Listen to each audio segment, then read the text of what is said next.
dear. So simple. Yeah. Oh, there are quite a few. You were groomed. There you go. No, a different. Didn't mind it because Yeah. They're in your So we might get a start. Okay. Could we welcome everyone to this session? It's such an important session. I'm Peter Bartlett. I have the honour of opening this particular session. It's a showcase session. It's the first time that the Legal Practice Division of IBA, which only has one session at each annual conference, has shared that session with the Human Rights Institute of IBA. And that, I think, recognises just how important it is.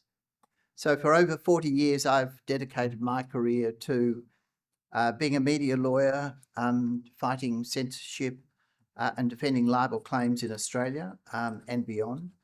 And obviously, over that time, being opposed to cashed up litigators using some of the best lawyers that they can find. Most recently, some of you might have heard that the Sydney Morning Herald and other publications were sued by Ben Roberts-Smith, who is Australia's most decorated war hero. The trial went for 110 days and was dubbed by the media the libel trial of the century. He was funded by one of Australia's richest people, and it was one of the greatest challenges that the media, mainstream media, has ever seen in Australia. Remarkably, we won. That case, I think, tested the limits of press freedom and the vital role that, of public interest journalism. The criticism of journalists isn't new, as we all know.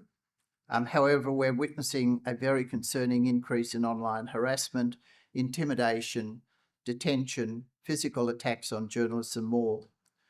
Just last week, Australia's leading investigative reporter, a client of mine, had his house broken into after he published stories on corruption in the building industry. While worrying, it polls into absolute insignificance compared to what is happening in many other parts of the world. The stakes have changed. Recognising this the Legal Practice Division officers, and we have the chair here, Daniel Del Rio, the other officers, Pascal Lagasse, Amir Pasrich, and Shane Freitag, which Shane I saw here also, decided to select the Media Committee's proposed session for the LPD showcase. For the first time also, as I mentioned, we're joined by the Human Rights Institute. And I think that is a sign that the LPD officers, and I might say they are very important to the IBA. I shouldn't say this in front of a number of bar representatives who are in the room today, but the LPD is all the business related committees of IBA and brings in most of the income, which then can assist HRI and other sections and make the IBA so strong and as strong as it is today. So I'm eager to learn from our distinguished panel about how these new realities are impacting journalism globally and what evolving skills today's media lawyers must possess to safeguard truth and those who report on it. We're privileged to have with us two of the world's leading advocates on these issues, whose tireless efforts defend journalists under siege and champion human rights. Their insights will be invaluable as we explore the challenges ahead. So we've divided today into two parts. To guide us through the first stage of this, I'm delighted to hand over to Karen Kaiser. Karen is the chair of the IBA Media Committee, but also not not as important as chair of the media committee, but is also general counsel of Associated Press. Karen, over to you. Thank you. Thank you, Peter. And thank you, everyone, for being here. At least 360 journalists are imprisoned around the world right now, and most of them held under arbitrary detention, which means without proper legal basis, unfabricated charges, denied fair trials, and in violation of human rights standards. They are political prisoners whose crime was journalism, holding powerful to account and informing the public. Now, these aren't just legal violations or even just human tolls. Each detained journalist represents an information void. Stories untold, corruption unexposed, communities left in the dark, and a chilling effect on those who remain. So over the next 75 minutes on this first panel, you will hear from the courageous individuals who have lived this reality, as well as those who have fought for them. We'll explore not just individual stories, but also global patterns, legal mechanisms, the impact on society and on every person, and also critically what works to push back. So let's start with the personal. Jose, your father, Jose Ruben Zamora, has been detained in Guatemala since July of 2022 on charges that are widely seen as politically motivated. So can you please take us back to the moment you learned he'd been arrested, what happened, and what went through your mind? Thank you, Karen, and thank you, everybody, for being here today, and to all the panelists. So my father and his team at El Periódico in Guatemala had a 30-year career in doing investigative journalism. El Periódico was probably the most influential newspaper in the country because of its investigations into corruption and organized crime and human rights abuses. And over 30 years, that led to all types of persecution. But what we saw is an evolution. And originally, everything started with physical attacks, death threats, persecution, bombs, everything you can think of. But then it started becoming more sophisticated, and the government and these corrupt actors started using the law as their main weapon to persecute journalists. First, it was civil law. At some point, the newspaper and my father had over 140 civil lawsuits. But then these corrupt actors took over the general attorney's office, and they worked together with maybe 20 judges in the judiciary. And together they became the best weapon to persecute journalists because they fabricate cases. Once they fabricate a case, they go to one of these judges, they request a unilateral hearing where they make a series of requests, including pretrial detention. These judges grant the pretrial detention. With that, they arrest the journalist. And once the journalist is arrested, they just do everything possible to delay the process. And that means every time there's supposed to be a hearing, postponing it, canceling it, rescheduling it. And that's been the modus operandi for the last 3 years. So we knew, and my father knew this could be a possibility, but still it was shocking when it happened. And I think one of the lessons learned is that we were not ready.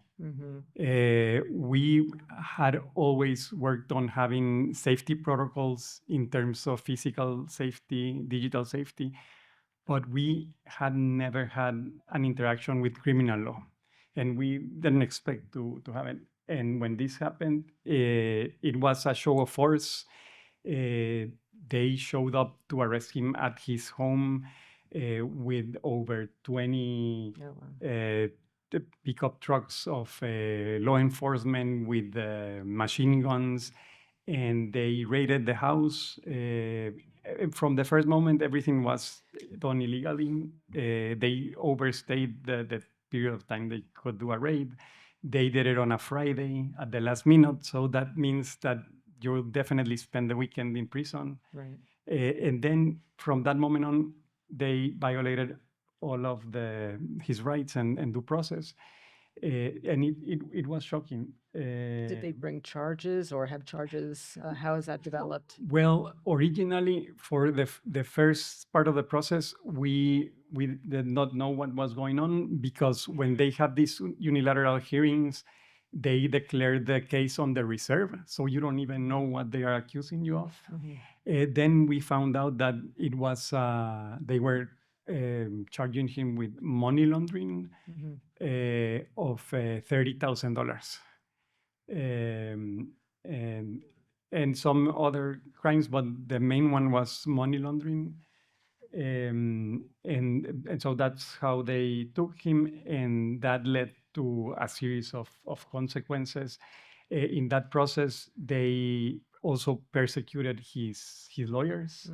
They persecuted his witnesses, and the judge didn't allow for his evidence that really shows that there's no case to be included in the process. And then he was just left in arbitrary detention for what's been now more than 3 years. Now, clearly, the money laundering charges are just a pretext, of course. Have they ever made clear what the real purpose was and why they were detaining? Well, it's clamping down on the press, exactly. it's I think this really shows the two-prong approach of these people, because one of the things they know a journalist has, like a journalist's main asset, is her or his credibility. Right. So they know that when they attack with these charges of money laundering or some criminal charge, it really attacks that. And from the other side, they also know that it sends a message to all journalists in the country. So I think they really had three main goals. One was to punish him directly. Right. For 30 years, his team and him were a pain to the corrupt. So they really wanted to punish him. Second, they wanted to shut down the newspaper, El Periódico, which they finally managed to do. We continued to run the paper for almost a year, but in that process, they also started persecuting private advertisers. And at some point, it was financially impossible to continue doing it. And at the same time, they also continued to persecute journalists who worked in the newspaper. So when my father was arrested on June 29, 2022, the newspaper had 160 employees. By December, because of the financial constraints and the fact that they really went after all the advertisers and threatened them, they told them that they were also going to charge them with money laundering if they continued to advertise in the paper. We had to shut down the printing press, and we had to. It was very sad to cut the team, and it went from 160 to 30, and we remained digital only. And then of those 30, they opened cases against 10 of them. So within the financial constraints and the continued persecution, we had to shut down. So I'm glad you mentioned that, because that's a theme we're going to explore throughout this panel today, but that's. And then the final, and I think the most Right. important and terrible issue, is that it was to send a message to all journalists in the country that we can go after anybody, and doing journalism is a crime. Thank you. Thank you, Jose, for that story. Jason, if I can turn to you for your personal story. You were held in Evin prison in Iran for 544 days, a prison known for holding political prisoners, and much of that time in solitary confinement. Can you describe the harrowing circumstances of your arrest and your imprisonment for us? Yeah, I want to make really clear that what I experienced and what Jose's dad experienced and what Evan Gershkovich in Russia experienced and so many other journalists around the world bear no resemblance to the legal track of arrests that you might all be familiar with, and the court processes do not either. My wife and I were both accredited journalists in Iran. I was working for the Washington Post as their bureau chief. She was working for Bloomberg News. We'd both been working for years with full knowledge of the Iranian state.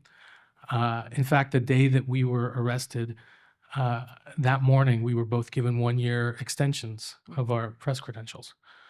And very suddenly, surprisingly, shockingly, as we were preparing to leave our home to go to a surprise birthday party for my mother-in-law, we were exiting our apartment, lived in a high-rise. And when the elevator doors opened in the garage, there were 3 plainclothes people with guns pointed at us. And they took us back up to our apartment, forced us to allow them entry. We had to relinquish all the passwords to our electronics devices. I mean, really just without warrants, without explanation of what we might be charged with, without even an explanation of who they were.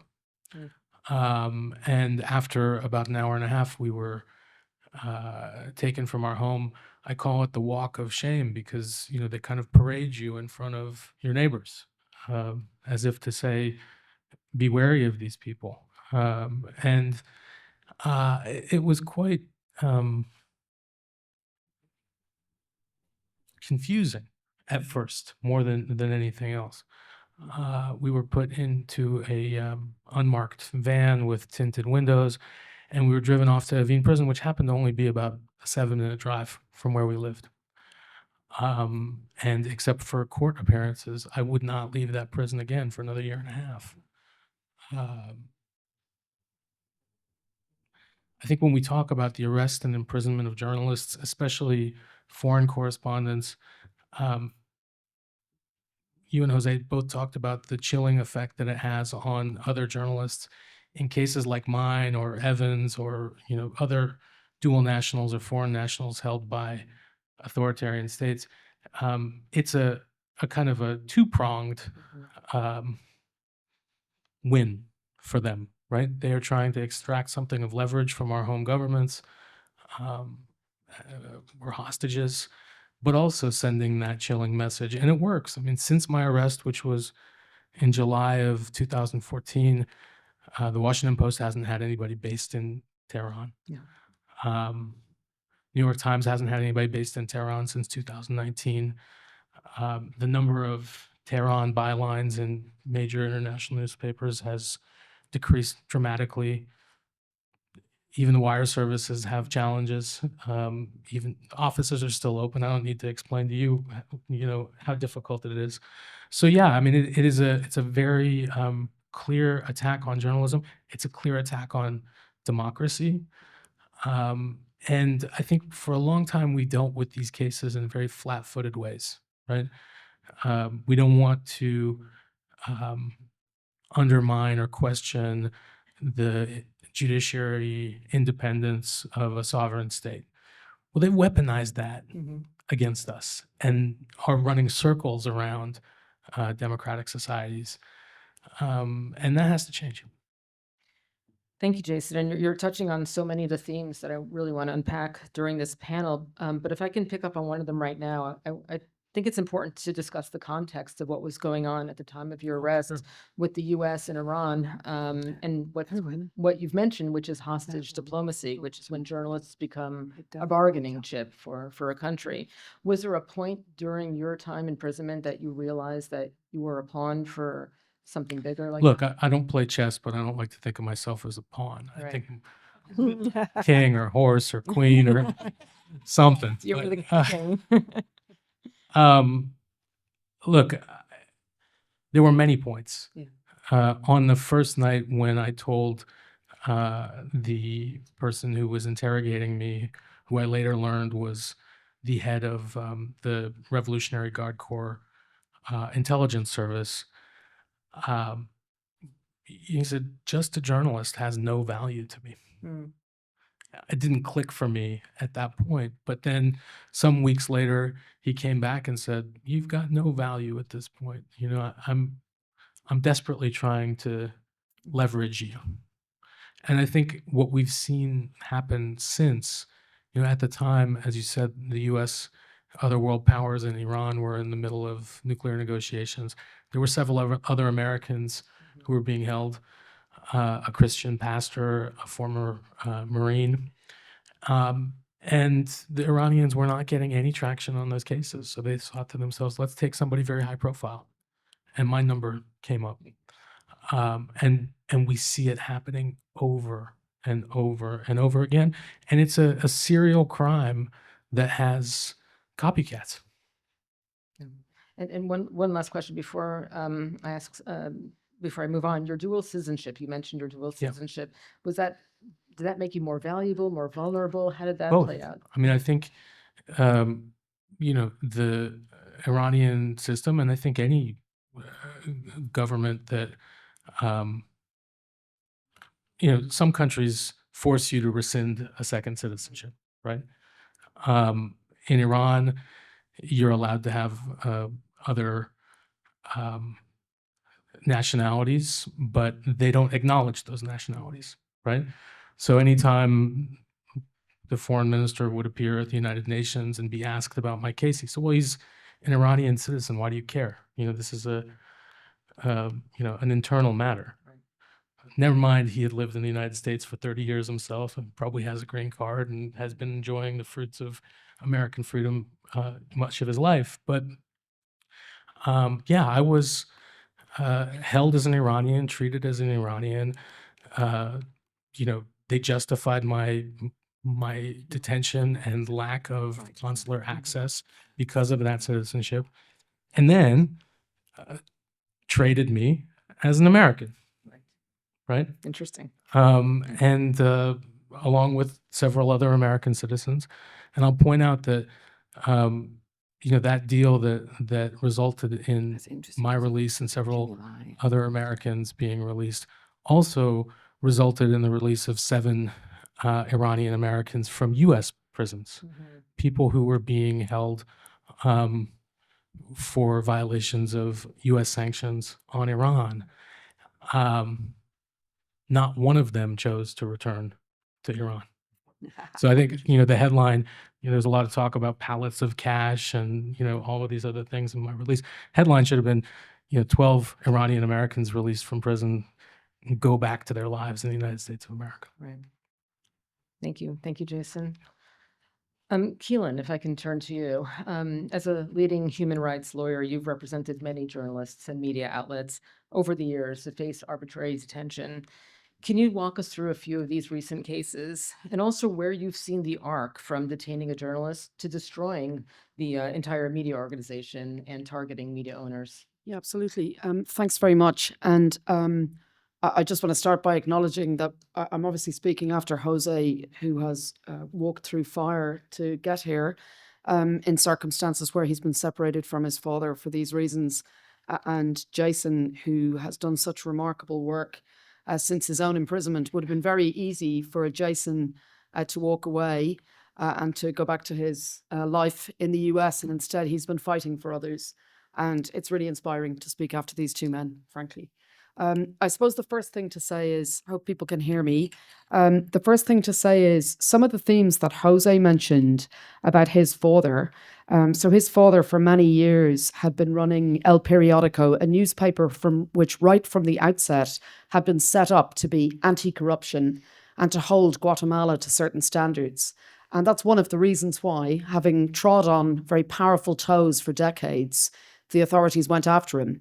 And that's a theme which I'm increasingly seeing with media owners being targeted. So rather than just picking off an individual journalist like American Evan Gershkovich, for example, what I'm seeing now is authoritarian regimes going after the people who run the newspapers, the publishers. And these examples here are all other examples like Jose Ruben Zamora, who's my client. So Maria Ressa, who won the Nobel Peace Prize a number of years ago in the Philippines, founded Rappler, an organization which was right from the outset set up again to speak truth to power. It was set up by 3 middle-aged women. One of those things, many of you in the room will know that phrase, if you want something done, ask a busy woman.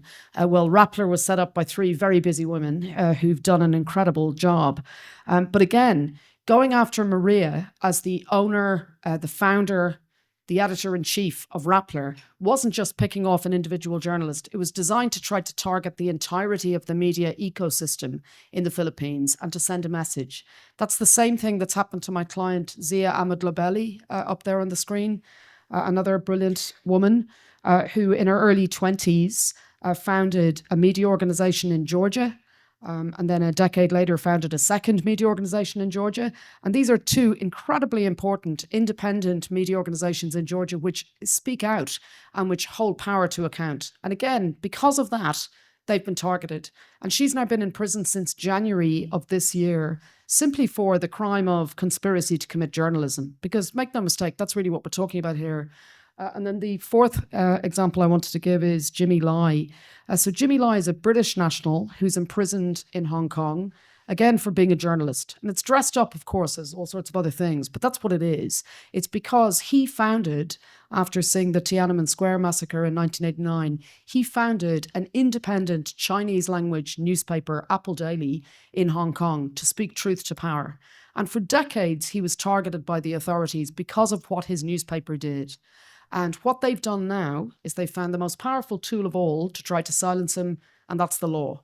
So these 3 examples here, along with Jose Ruben Zamora, are all part of that new tactic where we see you go after the editor, you go after the owner of the newspaper, you march 200 officers into Apple Daily's offices, and you frog march the most powerful man in media in Hong Kong out of the offices. And that sends a huge message in the same way that the 20 trucks that Jose is talking about turning up at his father's house in Guatemala. Because what the message that sends is, if we can catch the biggest fish of all in the media pool in your country, we can certainly get the small fry. That's the message. It sends a chilling message to absolutely anyone else in that country who wants to be a journalist, who wants to speak truth to power. If they can imprison Jimmy Lai, if they can imprison Maria Ressa, if they can imprison Zia Ahmed-Lobeli, if they can imprison Jose Ruben Zamora, they can imprison anyone. And that's the message, really. I suppose the other trend, if that's okay, Please, yes. just to flag, is reference was made earlier to these 140 civil lawsuits in Guatemala. And many of you earlier today may have heard Paul Caruana Galizia speaking, who's going to be in the second part of this panel, whose mother, Daphne Caruana Galizia, was killed 8 years ago for the crime of being a journalist. And she was facing 48 lawsuits at the time of her death. So that's something else that we're seeing. It's like a kind of legal whack-a-mole where journalists are facing a war on multiple fronts. And quite often what we see with imprisonment is we see journalists who are being targeted with multiple different lawsuits. And increasingly, a very worrying trend that we're seeing is instead of being targeted ostensibly for their journalism, there are dressed up, trumped up charges which undermine their credibility. So you heard about the money laundering in Jose Ruben Zamora's case, Maria Ressa, Nobel Peace Prize winner, accused of being a tax evader, Jimmy Lai, accused of being a fraudster. So this is a new tactic. And the idea is if you smear the messenger, you undermine the message. Yeah, no, thank you for pointing that out. And we'll come back actually to explore that in a little bit more detail. Baroness Kennedy, if I can go to you next. You recently played a key role in securing the release of imprisoned British-Egyptian author and writer Ala Abd El Fattah, who spent much of the last 12 years in prison for pro-democracy activism. Can you tell us a little bit about the trumped-up charges that were used there and his release? Well, Ala was someone who had become, I mean, he was political and comes from a family which are great believers in democracy and have been, and they're Egyptian in origin. His mother, a very distinguished academic, and indeed his aunt, a close friend of mine actually, is a great writer, Adaf Suef, who won the Booker Prize for her literature. He went back to Egypt, had been coming back and forth, but went specifically back to Egypt when the Arab Spring took place, and he imagined that it was going to be the burgeoning of democracy. And at that time, it was was arrested on protests and so on over a number of years. But the big thing happened really in 2015, where he was given 5 years for organising protest. And he all the time was writing articles and had become very much a voice of that protest movement. And he was arrested. He was imprisoned at that time, got out after 4 years, and was only out sort of 9 months when he was arrested again because he tweeted something about people being ill-treated in custody, and they said it was fake news because he'd introduced, it's the classic thing, introduced legislation to punish those who they said put out fake news. And so he was spreading false news was the actual allegation. And he was again, he was in custody for 2 years before there was any sort of notional process, but it did not conform to what we would consider due process. And he ended up being given another period of 5 years. They would not take into account the 2 years he spent in custody waiting for trial. And so we were very vigorous wanting to get him out at that point. And his family were very vocal and very articulate, of course, but they were not shifting one bit. And indeed, his own lawyer was arrested. A message to all lawyers, representing journalists can come with a cost. And Mohammed El-Bakr was also tried and sentenced. And so Allah's case became prominent in Britain because he's a dual national. It's that business of whether you can leverage that. And Britain has not been good, in looking after its own when they are arrested abroad. The United States, whatever we're criticizing the United States at the moment, all I can tell you is they're far better at looking after American citizens or people who have American passports. And so we were really putting pressure on the government. And I do like to think that if you have the Prime Minister who had once been a pupil in your chambers and who had been your junior in many trials, you've got some leverage with him that you don't usually have with politicians. So we started trying to lean heavily on Keir Starmer. But the real thing that was tragic about this was that he himself, Allah, went on hunger strike in prison, and then his mother said, "If he can do that, I can do it too." His mother, Leila Suif, is an extraordinary woman. And she went on hunger strike. She was on hunger strike, let me tell you, for 150 days, ended up being hospitalized. She used to come and they would bring her down at her insistence, and she would sit on a chair looking thinner and more fragile outside of Downing Street. We used to go and visit her and we would try. One of the things was that we would get people would go who were prominent people and visit her at the kind of entry point into Downing Street, at the end of the street, and so there were often photograph opportunities, and so that she was often in the press, and it was those things that together I think led to the business of getting him out, and we got Keir Starmer to phone President Sisi, and of course there had been suddenly much closer links because of what was happening in the Middle East and the ways in which Egypt was playing a role in processes to try and get a ceasefire to get hostages out and so on. So there were reasons why Starmer was able to have conversations with Sisi, which were about one thing, but then to ride in the issue of what was happening with Allah. And eventually he was released on the 20th of September just now. But it was a hard old struggle, and we have to recognize that speaking truth to power comes with a price in particular places, and those places are multiplying in number nowadays, actually. So the issue of media freedom is really a really serious one. We do a lot of work inside the IBARI, the Human Rights Institute of the IBA, on media freedom. I chair the high-level legal panel of experts from around the world, and some of them are in this room, really great media lawyers who give a lot of their time in making proposals about how we can protect journalists who are at risk, and by God are they at risk nowadays more than ever before, and about calling for the use of sanctions, better protections in terms of consular access, emergency emergency visas and so on. And if we hadn't had the emergency visas over the business of Russia and Ukraine, a lot of journalists would have ended up in jail again. So, I mean, already there are many in jail, but it would have been much worse. So, I mean, that's what I just wanted to say about leveraging what you can use. That's a great point, and we'll absolutely come back to talk about mechanisms in a little bit. Yes, of course, Keelan. Yes. I'm sorry, I just wanted to say something really quickly. I couldn't let this pass. Given the reference to having a US passport, I've done this work for about 25 years, and there are certain passports which are much better to have than others if you end up being detained. It is undoubtedly the case now, and this is not a party political point. It applies with a Democrat administration or a Republican administration. It is undoubtedly the case now that if you have a US passport, that is significantly better in large parts of the world than having other passports. You have a lot more leverage, and you also have a government with administration which has got a focus on securing the release and the return of Americans. But that was not always the case, and there are two people in this room who really have played a critical part in doing that. One of them is Diane Foley, and when Diane Foley's son Jim was taken hostage, you're going to hear from her a little later, a remarkable person.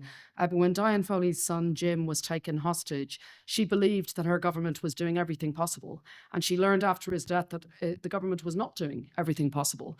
And she has campaigned tirelessly since his death to get that better system that Helene is talking about. Jason as well, having spent 544 days in Evan prison, a hellhole on earth, has fought to get that system better. So you're right that the US system is far better than many other systems, far better than the UK. You don't have to go on hunger strike outside the Foreign Office to be taken seriously in the way that Richard Ratcliffe had to do in order to get his wife Nazanin Zaghari-Ratcliffe taken seriously as an issue by the UK government. You don't have to go on hunger strike like Layla Abdel El Fattah did in order to get her son taken seriously and to meet her own prime minister. All too often we see people having to fight a war on two fronts, against their own government and against the government that's detaining their loved one. It is frankly a disgrace. It's wonderful the US doesn't do that anymore, but there are two people we need to thank for that, and we should give them a round of applause.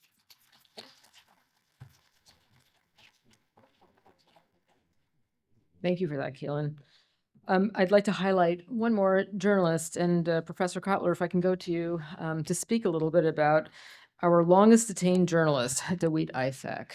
He was kidnapped 19 years ago in a sweeping roundup of journalists, and he's been held during that time incommunicado, without charge, without trial, and without contact with the outside world. Can you please tell us a little bit more about him? Yeah, Karen, I just want to commend my fellow panelists for their own courageous and fearless advocacy. They are role models for what it means to not only speak truth to power, but to hold power accountable to truth. And I share Caelan's remarks with regard to Diane Foley and her heroic intervention. So it's a pleasure to be amongst this group. With respect to Dwight Isaac, he is not only the longest imprisoned journalist since 2001, but he's a forcibly disappeared journalist. And not him alone, he became the editor of a newspaper in Eritrea called Setit, not long after Eritrea finally regained its independence in 1997. And he published in Setit an article calling for a democratic reform in Eritrea. The result of that was not only his imprisonment, but all the other journalists along with him and those of the opposition who had signed that article in the Setit newspaper. So this was a total assault on media freedom and, more largely speaking, an assault on democracy. Reference was made to recently in an article to what is called epistemic repression with respect to media freedom, that media freedom is at the core of the infrastructure of democracy. And so in Eritrea, this was a total assault not only on media freedom, but any incipient democratic process in Eritrea. And the same person who's been heading Eritrea since is still in power of working. And Eritrea is at the bottom of the World Press Freedom Index year after year. So we are speaking here about a total assault, not only on media freedom, but on democracy, on any sense of truth and accountability. Also, Dwight Isaac is a dual citizen. He's a Swedish Eritrean citizen. In one sense, he's another case study of what Jason has mentioned in terms of forms of hostage diplomacy. And I think, frankly, that Sweden's behavior here, and I'm a long admirer of Sweden and its democracy, etc., but its behavior with respect to the case and cause of Dwight Isaac is not worthy of any form of commendation. I regret to say that Sweden has not undertaken any of the initiatives that we have called upon them to take. And, Dwight Isaac, being a Swedish Eritrean citizen, a dual citizen, really is part of what Canada launched in 2021. That is the Declaration on Arbitrary Detention in State-to-State Relations. Now has 81 state parties. These are the kind of people that these state parties individually and collectively should be mobilizing on their behalf and engaging and exercising the panoply of international legal, diplomatic, political, and communication remedies that can help to bring about the release of Dwight Isaac, in the hope that he is still alive. Of those who were in prison with him, 7 have already died in prison, and he himself is being held in a notorious prison, notorious for its slow-moving execution of its inhabitants. Thank you for that. Actually, if I can pick up on the theme that you've raised about the assault on democracy, I think this is a really important theme that we should explore a little bit more right now. What is it about journalists that specifically turn them into political prisoners? Why is it that authoritarian countries view them as such threats? I think it's because the journalists are seen as torchbearers of truth, as torchbearers of the struggle for justice, as torchbearers of human rights, and at its core, really, as torchbearers for democracies. And an increasingly global resurgent authoritarianism on the one hand, the backsliding of democracies and polarization within and between democracies, the increasing, intensifying assault on human rights, the role of journalists and media freedom becomes more important and compelling than ever. And that's why they become a target for the assault on media freedom as being a basis for the assault on all other values, including democracy. Thank you. And journalist detention, we've often seen that a rise in detention and a rise in attacks on journalists is always a precursor to an attack on democracy. So maybe the panel, if others want to jump in on this, I'd love to explore a little bit more to follow up on Erwin's point, why autocrats always seek to silence the press first. How does this sequence typically unfold? Yes, please. This is one of those things that I really thought about it hard. It's so interesting because what we know about autocrats almost invariably is that they're narcissists, and there's a way in which they cannot bear criticism. And so the idea that there are those who are writing and critiquing their behaviors, their authoritarian inclinations to go after anybody who is undermining them in the eyes of their populace. And the other thing is that the journalist is exposing corruption, is exposing abuses of human rights, is exposing the underbelly of authoritarianism, and so they can't bear it, and so they go after. The trajectory is almost always that they go after the journalists. And if the journalists are giving voice to the opposition or opponents, they go after the journalists, and then they go after the lawyers of the journalists. They go after the judges who are making independent assessments of cases and so on. And so you get the capture of institutions. The whole thing is actually a trajectory which you can see. And right up at the front of that are journalists. And we know it's because that fourth pillar is vital to the sustaining of democracy and the voice of the people. Right. And do you find that all reporting is equally dangerous to autocratic regimes, or do they tend to target certain types? They particularly don't like exposure of corruption. Yep. They particularly don't like exposure of human rights abuses. Right. And so, once you get journalists moving into those areas, then that's when you'll find huge abuses of media freedom. And Keelan, you've seen this play out as well. Yeah, I agree, of course, with everything that's been said. I just wanted to make two additional points. I agree entirely with what Erwin and Helena have said. The first is, in terms of why journalists are targeted, it's quite right, of course, that journalists are targeted because they're torchbearers for the truth, because the emblematic role that they play. I do also think in the hostage-taking cases, the kind of cases Jason's talking about, sometimes we see something a little different playing out. Sometimes it's opportunistic, and foreign correspondents happen to be the high-value person who's there because you have Americans or you have Germans or you have British people or you have Irish people who happen to be reporting from there. So you'll have foreign nationals or dual nationals present because they happen to be journalists in a way that you don't have other professionals there. So I think it is worth saying that. So sometimes in the hostage-taking cases, it's not necessarily a targeting for their journalism. It's opportunistic because they're high value and they're on site in a way that other people aren't. So that's worth flagging.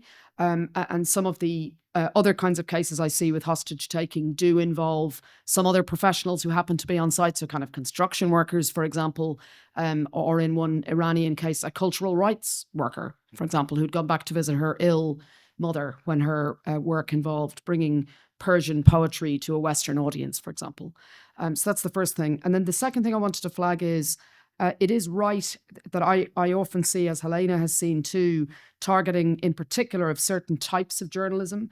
So if you look at what's happened with Iran after the woman life freedom movement and the death of Amini, what we've tended to see is in particular them targeting journalists who write on women's rights issues, for example, or people who've been writing on corruption or people who've been focusing on the mismanagement by Iran of COVID. But we are seeing a new trend too with Iran, which is Iran targeting whole media organizations. So two of my clients, BBC News Persian and Iran International, are criminalized as a media entity. Same is true of Deutsche Welle, the Persian service there, or when it was working Voice of America, the Persian service there. And the idea is that even if you're a sports journalist, or even if you write about cooking, or even if you're never in front of a camera, but you're just doing some work on the website behind the scenes, just by virtue of working for this media organization, you can be targeted and you can be criminalized. And in the latest wording that we've seen coming out of Iran in the last 2 weeks in response to a UN complaint, we've seen the wording used about BBC News Persian and Iran International. A journalist from Iran International's here, and you'll hear from her later. We've heard the phrase that it's media terrorism. So they're criminalizing the very fact of working for a media organization, even if it's not reporting on corruption and it's not about politics at all. Whatever it is, you're just associated with an entity which they consider criminal. Right. And we should point out that most of the people working for both of those organizations do not live in Iran. They live in other countries, in the UK and the United States and Canada, and are continuously being targeted for transnational acts of violence. Right? Yeah, I just also want to follow the three leading global authoritarians. If you look at them now, China jails more journalists than any other country in the world. This is something that is not always appreciated. Iran has launched an unprecedented attack now in terms of its massive domestic repression, which has included an unprecedented rate of executions, something that we have not seen amidst its rate of executions in terms of what has been happening in the last year, and also the targeting there of journalists in that wave of repression. And similarly, with regard to Russia, which now has more political prisoners and imprisoned journalists than even in the times of Stalin. So we have here in this global authoritarianism a massive, not only domestic repression, but let's not forget, and Jason just the transnational repression and the conflation of domestic repression on the one hand, transnational repression, including also transnational repression and assassination on the other, where journalists are also the targets in that conflation. Yeah, and I think, oh, please. I was just going to say, I already said how amazing it is to be on a panel with Jose and with Jason, but I am sitting in a kind of a hero sandwich here, I think, with these two people. Helena having been sanctioned by China for the work that she's done, and of course, for the brilliant work which Erwin does. Erwin himself is a victim of transnational repression with an assassination threat hanging over his life from Iran. So we are sitting on a panel with incredible people, and it is a total privilege to be here with all of them. But I did want to just acknowledge the brilliant work that Helena and Erwin have done. Thank you for that. And thank you to everyone on this panel for your courageous work.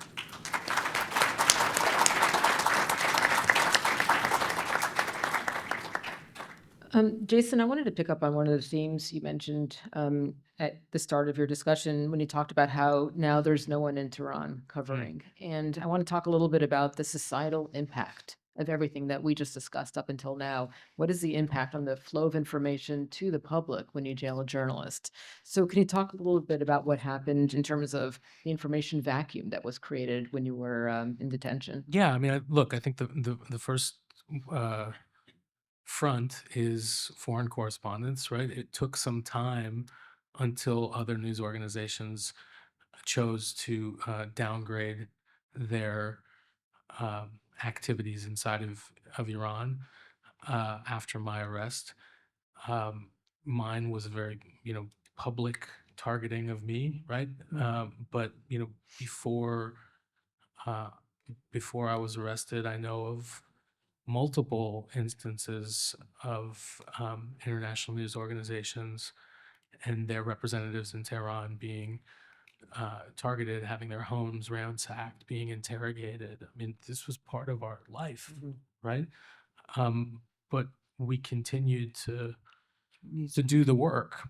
But then it became very difficult, more difficult for our organizations back home to justify keeping people on the ground in such trying circumstances. And, I think we have to acknowledge something.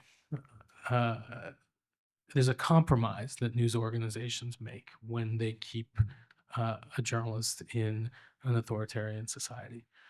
The choice is that you would rather have somebody on the ground doing some work, although restricted, than no work. Right. It's harder and harder to make that calculation, right? So in the absence of international eyes, there's a tremendous new threat on domestic journalists. No one documenting for the world what is happening to those brave Iranians, Russians, Chinese, Venezuelans, whatever country they come from. We have a community of organizations that do document that kind of work. Jose works for one of them. My wife happens to be his colleague there. But the reality is that's not enough. We need news organizations shining that light. So repression becomes easier and easier. We talk in the United States and probably in Canada as well about the proliferation of news deserts in smaller, communities where the lone remaining newspapers are shutting down. There's vast swaths of the United States and other countries now that don't have any local media whatsoever. Well, what about these news deserts where there are 100 million people living or 200 million people, or in the case of China, 1 point however billion people? That's a massive news desert. And so I think not having the ability to adequately see what's going on, and then it's not as though we're going to stop writing or covering these countries, and without the lived human experiences of the people who are affected by the policies of their own repressive states, or in some cases by the policies of the global community, we have to fill the airwaves with what's available. And oftentimes those are the public proclamations of dictators. And I think we have to be clear-eyed about the fact that sometimes we've served as stenographers for those people. Right. And that's not acceptable. Absolutely. And Jose, I'm glad Jason mentioned your role. I was actually going to ask that next. So you're not just monitoring this and living this as a son of a detained journalist, but as regional director of the Americas for CPJ, the Committee to Protect Journalists, you're also monitoring journalist imprisonments throughout the region. So what can you tell us about the trends that you're seeing? Well, we are definitely living in authoritarian regression. We are seeing throughout it's global, but throughout the region, these trends. One is the use of the law to to persecute journalists, to criminalize them, to imprison them. The use of the law, there's a big range of how they use it, but sometimes it can be just to simply use it as slaps or and have journalists under civil lawsuits really having to focus all of their time and resources in going to hearings and lengthy processes and spending their limited funds on legal fees all the way to imprisonment. So that's one trend that we're seeing more and more. And the most alarming one within that trend is the fact that there is more imprisoned journalists than ever. There's over 360 imprisoned journalists globally right now. And if you see a chart of the trends, you can see it going up from the early 1990s to now. It's at one of its highest points.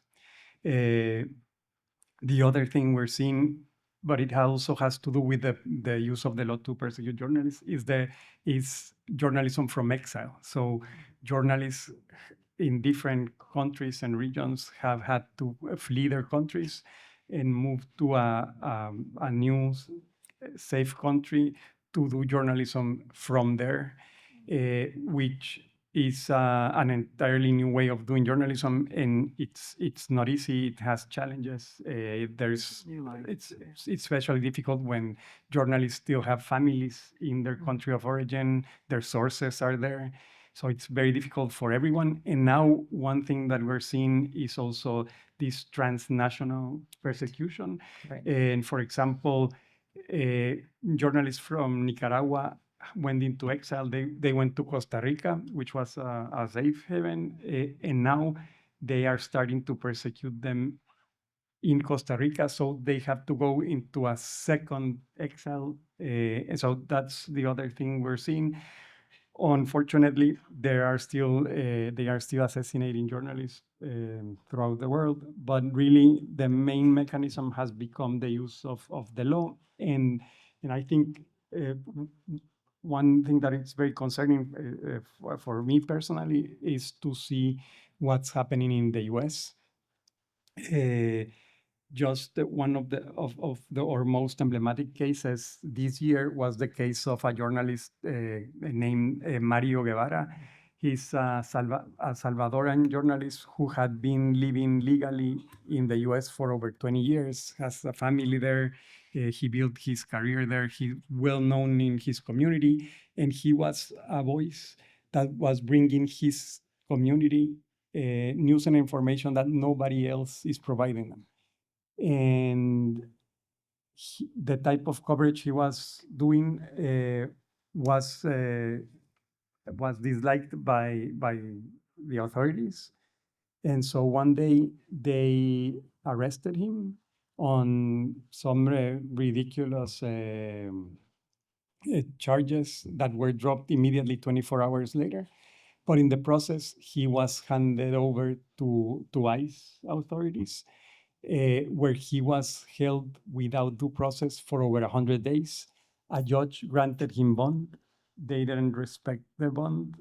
And ultimately, he was deported. And after over 100 days of being arbitrarily detained, he was deported to El Salvador, where he's been now for, I think, over 35 days. His family is in the US. He's from the US. And so, and they are also not only using this type of autocratic playbook, but they are also using these emblematic cases, right? Because it's to send a message to everybody else. And we're seeing how the government is using all of these administrative tools and regulatory rules like the FCC or like the I-visas for journalists or immigration to silence critical voices. I'm curious if the panel has a view on this. What happens in a society when they lose, when a country, a society loses its muscle memory for independent journalism, the inability to ask the hard questions? Can it ever be regained? Is it sort of lost for good? Oh, I don't believe that. I mean, I somehow think the business of truth telling and finding a way to get the word out about horrors that are taking place it is constantly being re-nurtured in places. I mean, and we saw that when, and for example, in Gaza when. Journalists were not being allowed in, and that's one of the other horrors that we have to see, is that covering things that should be covered can be prevented by governments. And what happened was that there were journalists there and people who were, you know, runners and link people to outside media organizations, but also it created a whole set of new young journalists who basically did write, did go online, did make connection with the outside world about some of the things that were happening. So I think there is a human urgency to tell. But one of the things I wanted to, before we finish our section, was that I really did want to say that, you know, we live in, you know, we have victories sometimes, and we get somebody out. And then there are other times, and we're here at the moment hoping that Jose's father will get out, and that Keelan will be able to get Jimmy Lai out. But sometimes it doesn't happen, and you live with the horror of that. And I was called, we were talking about Masa Amini, the young woman who was bludgeoned by the Revolutionary Guard. And that whole movement of that the women rose up and then allied by men about what was happening in Iran. And a few days after I say probably a week or two after she was killed, she died in prison, in you remember, and online went out pictures of her really dying. She was, you know, clearly in a coma, and that her head had been bludgeoned, and there were photographs of that, and they were put out online, and there was reporting, and I was called, and sometimes when you're doing this kind of work, that you have a call from people who don't say exactly what they're talking about, but you have to guess at it. And what I was being asked was, if two persons who are about to be arrested, we think, can get out of Iran and cross into Turkey, if they go straight directly to the British embassy, will they be taken in and will they be given visas to get out? And I said, give me a little bit of time and I'll get in touch with people to see whether that's possible. And I contacted the minister. I saw him directly, spoke to the British minister, who in turn didn't know the answer, but found out for me that they wouldn't get past the security gate to the embassy, because nowadays embassies just don't let people go in and do the Assange thing. You remember the business of Assange locking up in a place and staying there. But also there was a great story of the American embassy being a place of refuge for a cardinal. Do you remember, for many years? Some of you are too young to know that. But it's not possible now. Embassies do not take people in and give them sanctuary. And I had to go back to my interlocutor to say, who I knew was an Iranian link that I have. And I had to say, it's not going to be possible. 3 days later, the two young women, the photographer and the journalist, were arrested, and they're now serving 6 years, each of them. So, they're not all, sometimes you live with the horror of failure. Yeah, Ed Keelan, please. Yeah, just on your question, Karen, about society losing its muscle memory for independent journalism. Just when you asked that, I was thinking, Guatemala is undoubtedly far poorer as a result of the closing of El Periodico. And that's why it happened. It was designed to shut down the brilliant reporting which El Periodico was doing, holding the corrupt to account, holding the powerful's feet to the fire. The position in Hong Kong is undoubtedly the poorer for the closure of Apple Daily. You just don't have that searing, no-holds-barred investigative journalism in Hong Kong anymore. And it is right that in both Hong Kong and in Guatemala, the closure of those newspapers has been quite devastating for independent journalism. That's what it was designed to do. And I just wanted to give a shout out really for Zia Ahmed Lobeli in Georgia. Because in Georgia, we've now had hundreds of days of student protesters, many of whom are law students. I've met a lot of them. A lot of them are idealistic young lawyers, exactly the kind of people who would love to be here at this conference and sitting in rooms like this. They have been protesting for hundreds of days, and the targeting of Batum Lebi, Zia Ahmed Lobeli's newspaper, is designed to try to target exactly the kind of independent voice like Apple Daily in Hong Kong, like El Periodico in Guatemala, and they are keeping going. And she has just been given, along with a journalist who's imprisoned in Belarus, Zia has just been given the Sakharov Prize from the European Parliament, which is going to be awarded in a couple of weeks' time. And it seems to me it is vital that we support the Georgian students and the Georgian journalists who are continuing to do their brilliant work. We were just in the European Parliament last week, and all of them weren't sure if they were going to be arrested on their way back in. They weren't sure if the office was going to be raided at any moment. It's too late for Apple Daily. It's too late for El Periodico. It is not too late for Zia Ahmed Lobeli and her newspaper organisation in Georgia. And by God, we've got to stand up and be counted. Because for too long, what I see in these cases is total apathy, people not paying attention. It's like the frog in boiling water, not paying attention until the worst happens. You know that saying, the best time to plant a tree was 20 years ago. The second best time is right now. So we haven't paid enough attention to what's going on in Georgia. Let's start paying attention now and giving the support which Jimmy Lyon's journalists never got in Hong Kong, and which Jose Ruben Zamora and his colleagues did not get in Guatemala until it was too late. Thank you. Yes, Jason, please.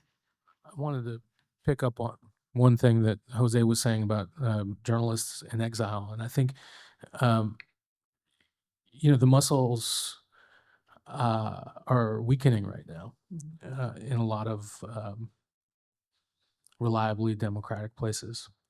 But I take a lot of encouragement from the incredible journalism that people from authoritarian societies do and have been doing for a very long time in the face of incredible repression. Right.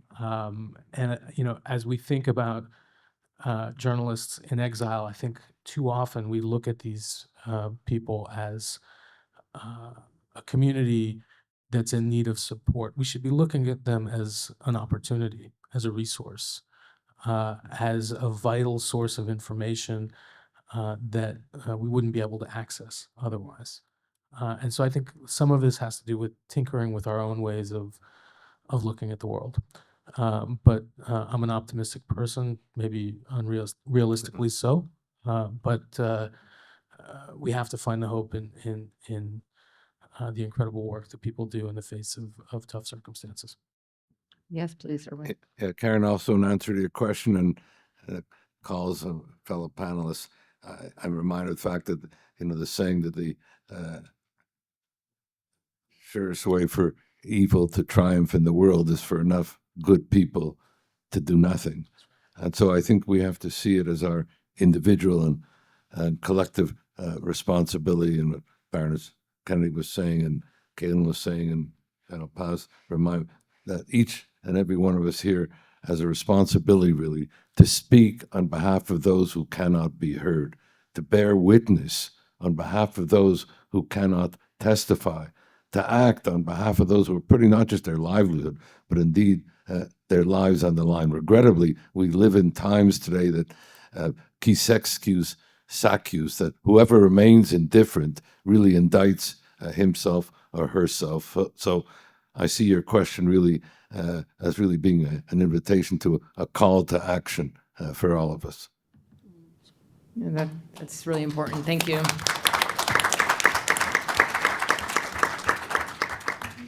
I know there's so much more to talk about, and we're soon running out of time, but I want to make sure we cover life after release. I think that's a very important point. Jason, if I can ask you a little bit about that. So you were released, I guess, coming on almost 10 years ago at this point, and you're now deeply involved in aftercare for imprisoned journalists. Can you talk a little bit about what that involves, what it entails, and why it's so important? I think first and foremost, it's welcoming people into a community that, frankly, none of us ever wanted to join. Mhm. But the resources, the shared experience, the ability to reach out to somebody who has been through something similar but also very different, has, for me, been therapeutic. People ask me all the time, was it cathartic to write your book and tell your story? Absolutely not. You know, going into the darkest moments of my life in very public spaces, there's nothing easy about that. But connecting with other people who have survived similarly difficult experiences, and in many cases much more difficult experiences that I could ever imagine, makes me keep going, right? You know, I enter a room like this and I see Diane and Keelan and Baroness Kennedy and Jose and Erwin and Paul. You know, these are my people. We see each other, you know, around the world pretty regularly, right? And our ranks are growing. We're, you know, a rainbow coalition of survivors and advocates, and in that I find strength. Yes, Kellen, please. Yeah, just two really quick things. I think Jason, Paul, so many others are members of the club no one wants to be in. And I, like Jason, get such strength from the solidarity which people show. So just one very small anecdote about that. A couple of weeks ago, I spoke to Ala Abdel El Fattah's cousin, Omar, just during the few twilight hours when they'd been told, because they'd seen it on Egyptian state media, that Allah was going to finally be released, but he wasn't yet out. And they hadn't been told anything by the authorities, so they weren't quite sure what was happening. Someone was on their way to stand outside the prison to work out what was going on. So in those weird, about 3.5 hours before he was released, in the small hours of the morning, I spoke to Omar, and the first thing Omar said to me is, we're getting Allah out. Hopefully it'll come through in the next few hours. Now, Jimmy Lai, I want to help Sebastian. So the first thing in his mind was, what can I do for this other British national who's detained because of being a journalist in a prison halfway around the world? That's the first thing he said. And that is something I see all the time, people just showing up in order to fight for others. And then the second thing is, on the aftercare issue, the work Jason's doing on this is so vital. And in so many of my cases, I just see there's a real moment when everyone cares and there's a huge press attention. No one's there to worry about what's happening to the person who no longer has, for example, benefits they're entitled to, doesn't have mental health support, and so on. So every time you see those joyful moments where the person gets off the plane, there's a big political win for the president or prime minister or whoever it is who's brought them home, I can tell you that what happens thereafter, there is a huge gap in resources. Even in the US, which I've been praising because of the work they've done in the last number of years on hostages, it drops off the face of a planet when it comes to aftercare. So that particular part of the Levinson Act hasn't been operationalized. So actually, you have all of these resources to get people home, but what you don't have is to help prepare people who are often quite broken, or to support people in going back into work, getting mental health support, getting their lives back on the line. And that is a hugely important thing to do. And I pay tribute to Jason for the work that he's doing in that space. It's so important. Thank you. And Jose, we hope for your father's eventual release soon. What kind of support do you think will be needed there? Well, yeah, I think all sorts of support, but it's I think it's hard to think about when that happens and what he'll need. But I think he'll definitely need to check his health. He's I'm amazed because he's amazingly resilient and strong, and also like I think his values and principles allow him to stay strong in many ways. One thing that he always says that I find incredible is that he sees his imprisonment as part of his job as a journalist, and that these 3 years in prison allowed him to expose more the corrupt system than 30 years in a newsroom. And that he's willing to fight this to the end. But I do think the 3 years of being where he is in the conditions they've had him, a big part of that process was he underwent torture. So I think it will be difficult, and also he's difficult, like as a family member, and kind of like he's also like a difficult. All clients are difficult, right? So we'll see what he wants to do, but he's very stubborn. So hopefully he's willing to take a vacation. Good. Just on that, Please. yeah, no comment on difficult clients, especially when I've got some clients in the room. But yeah, it's worth saying, Jose's father has not just been detained, he has been subjected to inhuman and degrading treatment. There is objective, very powerful evidence about the horrendous conditions that he's been in. And many of my clients and others in the room who I know do work in this space, when they're detained, they have been tortured or subjected to inhuman and degrading treatment.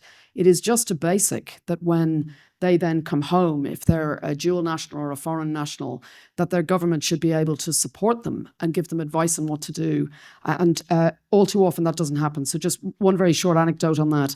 I represented last year a journalist, an anti-corruption blogger from Ireland called Yasser El-Jabouri, who was detained in Iraq and tortured in an Iraqi prison. Now, Ireland, I would also have Ireland in the list of countries that is a useful passport to have for a whole range of reasons.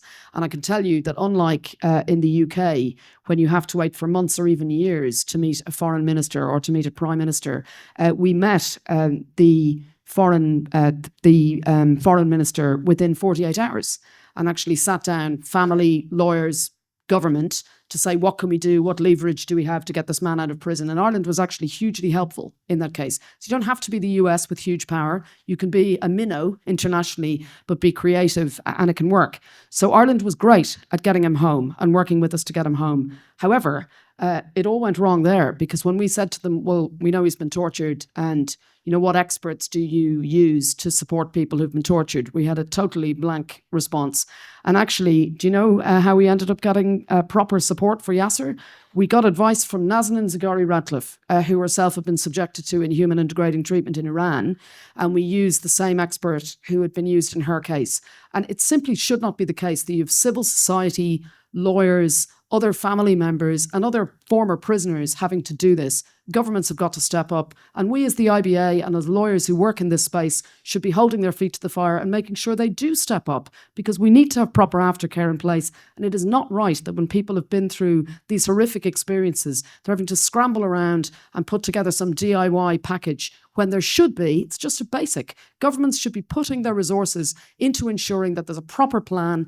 And that's why with a number of families, I'm working on a manifesto about what should be in place in a European context and hopefully doing some work with Jason, who's doing so much work in this space in the US.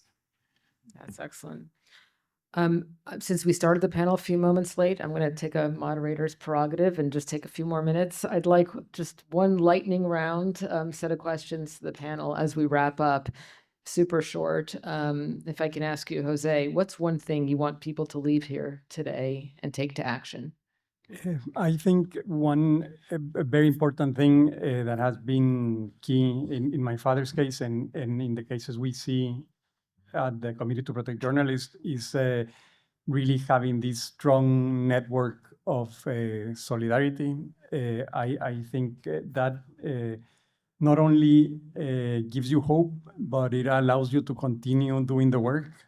I think that was already mentioned more eloquently by everybody here, but really having this network is incredible, including um, human beings as special as Killian, who decides to spend her birthday on Today's on our a on birthday. a on a panel talking about these issues. So I think solidarity is important, and in that I think that is also international solidarity. I think anything we all can do to help move democratic governments to support on these issues and to issue sanctions and to take away visas of these actors who attack a journalist, and then because really what's happening in the U.S. Is extremely concerning. I think and this is not only happening there, but everywhere. I think everybody please be vigilant, be alert, take action. I think it's really important to fight the cases for press freedom and to make sure that the people who are attacking freedom of the press know that the world is watching. Great. Jason, for journalists still working in dangerous places, what's your message? That we are paying attention, that we will stand up for you if you get in trouble. You know, I think it's very important to say to a group of lawyers that when a journalist is arrested, or any foreign national is arrested in a country like Iran, China, Russia, in Guatemala, Dawit Isaac in Eritrea, you're not going to hear from that person, right? You're going to hear the cover story of their captor, right? And, you know, we live in societies where the rule of law dictates that there's a presumption of innocence. That is not being afforded to any people that are in these circumstances. So I just urge everyone, when they hear about these cases, look at through the lens of a lawyer, right? Is this person getting a fair shake? Because so often when we hear these stories, it's a headline, and that headline becomes reality. And 98% of the time, that's not a scientific fact, but most of the time, that headline becomes the thing that sticks in people's mind, and we can do better. Thank you. Erwin, is there a pressure point internationally that we're not exploiting enough?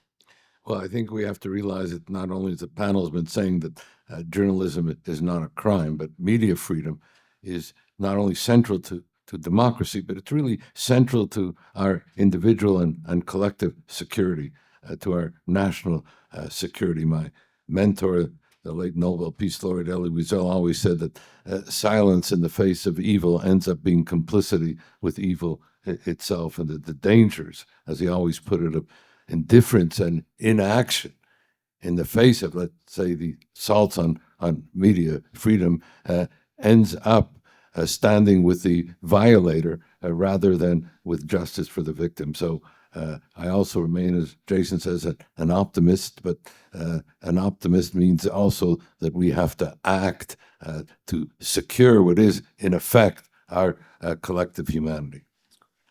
Excellent. Keelan, where's the next frontier in this fight?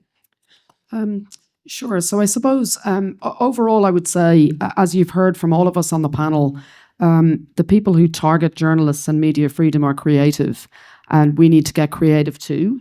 So I would have some micro and some macro points. I suppose on a micro level, everyone in this room can help immediately within the next 30 seconds by looking at those cases that you've heard about. So, you know, there's an online campaign, hashtag free Zia, hashtag free Jose Ruben Zamora. There's one for Dawit Isaac as well. And of course, there's free Jimmy Lai. So do look at those, follow them, amplify them, shout these stories from the rooftops. That's a simple thing everyone can do today. Also as well, I'm conscious I'm in a room full of lawyers. And one of the things from having done this work for about 25 years that I know is that the key thing in every single case where we've got a political prisoner out or where we've got a prisoner of conscience out who's been arbitrarily detained, we've worked out what the leverage was and then we've used it. And I can tell you quite often what the leverage is against these regimes. Quite often the leverage doesn't necessarily necessarily come in human rights law. It comes in the world of trade, for example, it comes in the world of the economy. And no matter what area of law you work in, you can help. Many of you in the room may well have parts of your firms or colleagues who work in some of the countries that we've been talking about. You have leverage. You can have quiet words behind the scenes about your concern that if a businessman or a newspaper owner is held in this place in Hong Kong and Guatemala, that undermines your ability to do business in that country. That has real leverage and that can help. So think about ways that in your own sphere of expertise, you can help. And then finally, I would say on a note of hope, because I appreciate it's been rather a depressing panel in many ways. In August 2024, many of you will have seen Evan Gershkovich, Alsu Kermasheva, Paul Whelan, the Marine, and Vladimir Kara-Murza and others being released from Russia in what was the largest prisoner swap deal since the Cold War. And that took creativity. It took the US, Germany, and Canada working together. And it happened at a time when war is waging in Ukraine. So frankly, that's an example of creativity, political will, and working together, getting people home to their families. And if you can do it in Russia in 2024, we can do it in all the countries we've been talking about today in 2025. Excellent. I agree. And Helena, if world leaders understood one thing about this crisis, what would you want them to understand? What should it be? I mean, you can't have a free society without freedom of expression. It's one of those absolute fundamentals. And that involves a free press. That involves protecting journalists. That is the thing that we're talking about today. It's absolutely the thing that we have to champion if we want a free world. Yeah. Well, I can't say enough about this panel. Thank you for your courage, for your expertise, for being here, for representing the world and the needs of society and keeping the public informed. Really, what you do is so important and so vital, and I can't thank you enough. So please, if everyone would join me in thanking this incredible panel.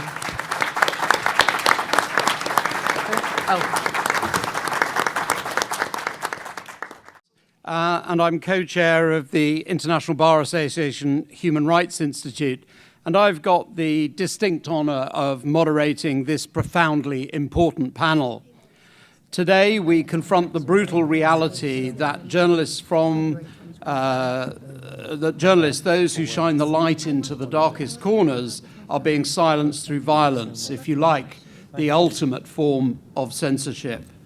We'll hear from those who have lived through unimaginable loss, those who continue to live under threat, and those who fight for justice in the courtroom and beyond.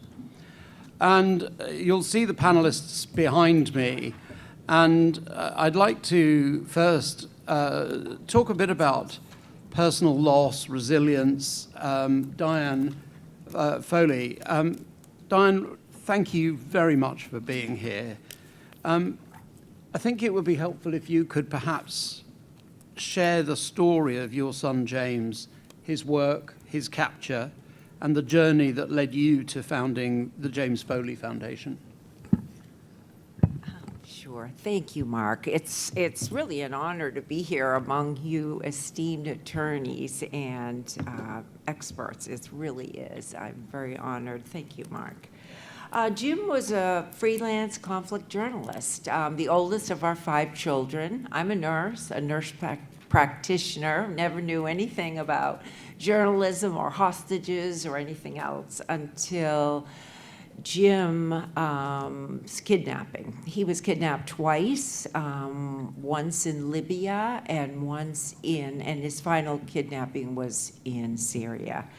And his was more of an opportunistic hostage taking, as Keelan had mentioned before. ISIS was looking for, ransom payments and clout, power as they took over northern Syria, and Jim was there with some of his colleagues. He was kidnapped in 2012 and held captive for nearly 2 years before he was brutally beheaded by them in 2014. And his murder was really an incredible wake-up call for our government and for the world, I think, in many ways, on the dangers that journalists face.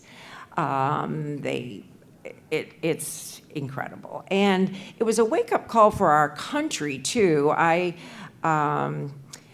I'm here not only as Jim's mom, but also as someone who's really sought to fight to protect journalists and hostages from the violence that took Jim's life. Because even though the U.S. has made a lot of progress, at the time when Jim was taken, along with three colleagues, another journalist, Stephen Sotloff from Florida, and two aid workers, Kayla Mueller and Peter Kassig, they were really considered collateral damage by our country. Our country essentially lied to us. I don't want everyone to think we do everything right, because they did not do very well by us at that time. And in all fairness to our government, they really didn't know what to do with us. At that time, we had no hostage enterprise. We had no structure, no one responsible for bringing an American citizen home unless they were a soldier in the military. But a journalist, aid worker, you know. So we were patronized and led in circles during those years we were trying to bring our loved ones home. So when Jim was actually murdered, I was very angry at our government and felt really betrayed by our government, because I wish they'd just told me the truth, that no one knew, no boots on the ground in Syria, where they couldn't help if they'd been more truthful. But they instead led me to believe Jim was the highest priority. So it was really Jim, we had to find a silver lining after Jim died, because Jim was a very idealistic, truth-seeking journalist. He believed deeply in the power of journalism to keep us free. And I had to find a way to keep some of that goodness alive. And he really challenged me, though, because I didn't know what I was doing. And but it was through his friends. And one thing we found, as I think you, Paul, were saying, and Jose, is that when all of this horror happened, that's when some of the most beautiful people stepped into our life, literally. People in our government, strangers, everybody, just the best people in the world, many of whom are here today. So it was really thanks to that outpouring of goodness in the face of such evil that we were able to start the Foley Foundation, whose job really was to advocate. I mean, our citizens, innocent citizens who are targeted, need the government's help to come home. And the other thing that was so appalling to me is the vulnerability, particularly of freelance journalists who have no media company behind them and such. So that's what we set out to do, really boosted by Jim's challenge. So in a nutshell. That's really quite profound, Diane. And I mean, the fact that you're able to find something positive in this horror is just wonderful. But one of the things I wanted to do is to build on the previous panel about, and just to understand how your advocacy has changed, because you were the cause of much of the American change. You were an early adopter, if you were, unwilling adopter. And it's because of your case, because of the way in which you dealt with this, that the American policy has changed. So can you just share a bit about how you've changed and evolved over time? Well, I really think part of it was the shock of the murder of those 4 innocent Americans, to be honest. It shocked the government. Our administration did not expect it. So it wasn't just me at all. It was, I used my voice. I merely stated the facts, that we were misled, and Jim, in fact, was abandoned, as were the others. But so eventually, then when, Stephen Sotloff was killed 3 weeks later, Peter Kasich a month later, and Kayla later, the beginning of the next year. And our voice is what really got the Obama administration to realize they had to look at this.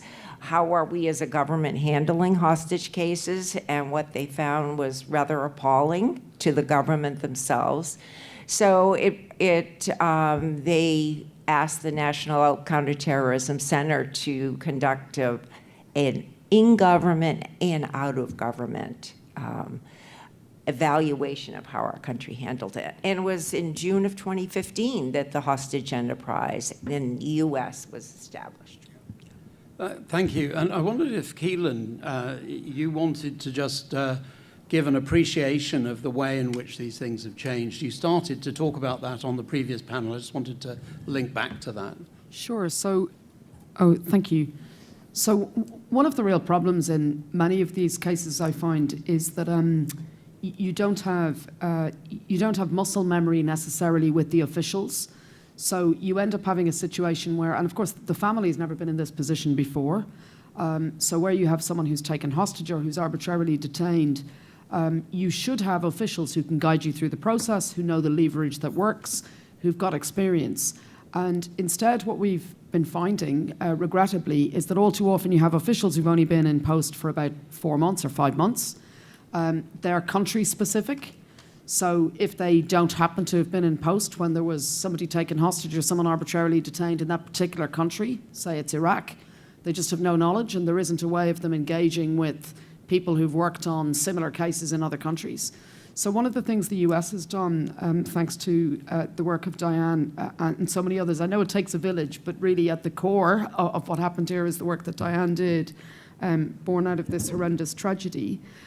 They have a special envoy for hostage affairs, and they've got a whole apparatus, which means that if you have a case in Venezuela, or you have a case in Hong Kong, or you have a case in Iraq, or you have a case in Syria, there are experts in hostage affairs who know and understand arbitrary detention, what works, what doesn't, share ideas, work with other countries. So, for example, in that Russian case, the core reason why those Americans were released in the Russian case in August 2024, so when Evan Gershkovich, Alsu Kermasheva, Vladimir Kara-Murza and Paul Whelan and others were released, the core reason was the leverage available was a very high-value prisoner who was held in Germany who the Russians wanted.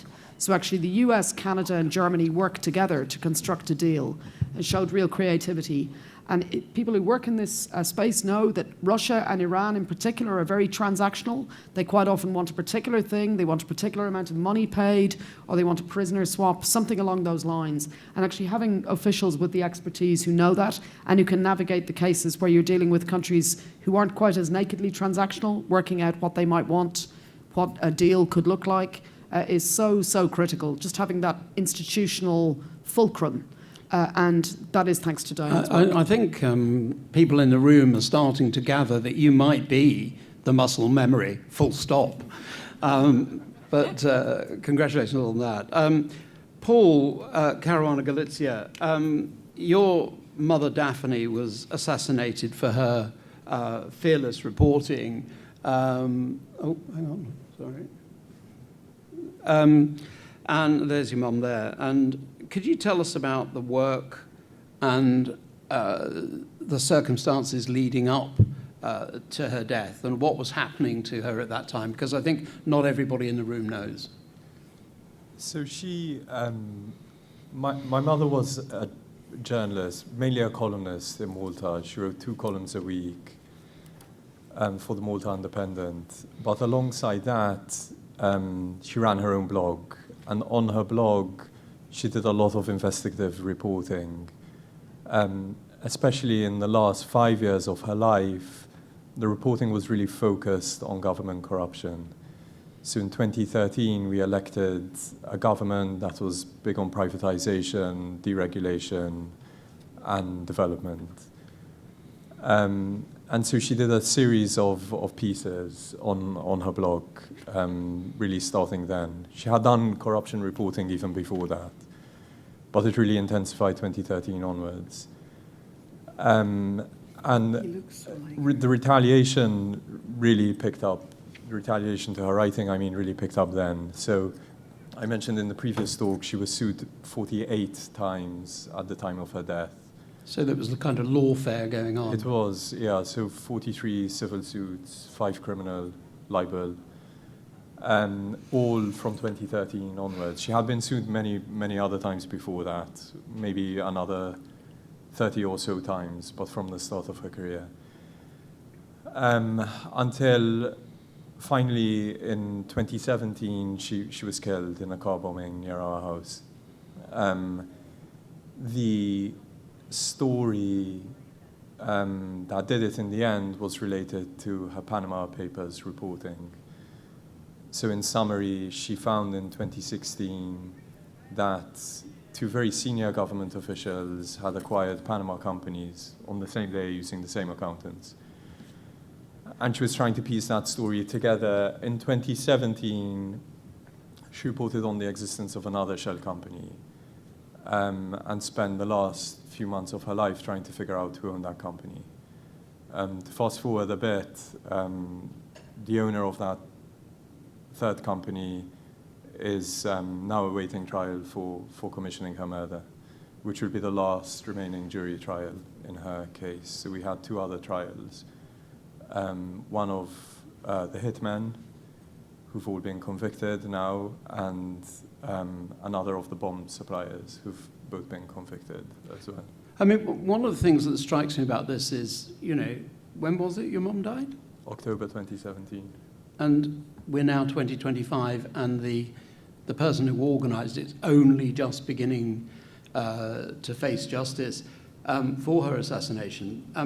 You know, tell us a bit about that journey, because I know it hasn't been an easy journey, the Maltese government's response, and what accountability have you managed to achieve, and what have you done to get that? So in a funny way, the government's initial response really set the tone for our campaign, because it was so aggressive, so full of disinformation, that it immediately put us in this place where we had to start campaigning in almost like a press room, you know, sending out statements, giving interviews, and filing cases related to the murder investigation. Very early on, we were lucky to meet Keelan, who began advising us really a few weeks after my mother's death, so in November 2017. And the product of that initial meeting, or one of them anyway, was Malta's first public inquiry, which reported almost 4 years ago now, or more than 4 years ago now. And the inquiry was into the wider circumstances of her death, and the headline finding was that the Maltese state is responsible for her death in that it failed to protect her life. So that is a hugely important piece of accountability, I feel.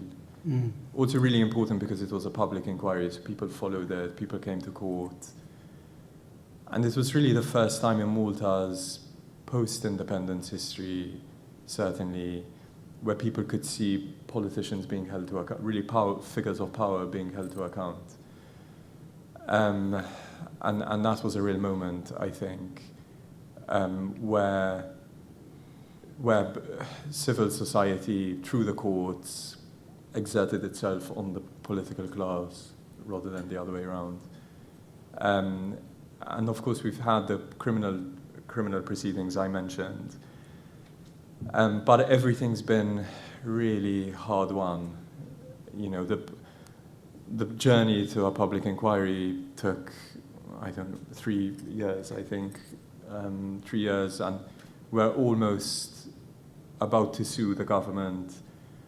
And we only got that public inquiry because the Council of Europe threatened sanctions against Malta. So sort of external European countries. So one important feature of Malta is it's incredibly tiny, the EU's smallest member state, which causes all sorts of problems. But then when you find yourself in really big problems, one useful thing is it's very sensitive to international pressure.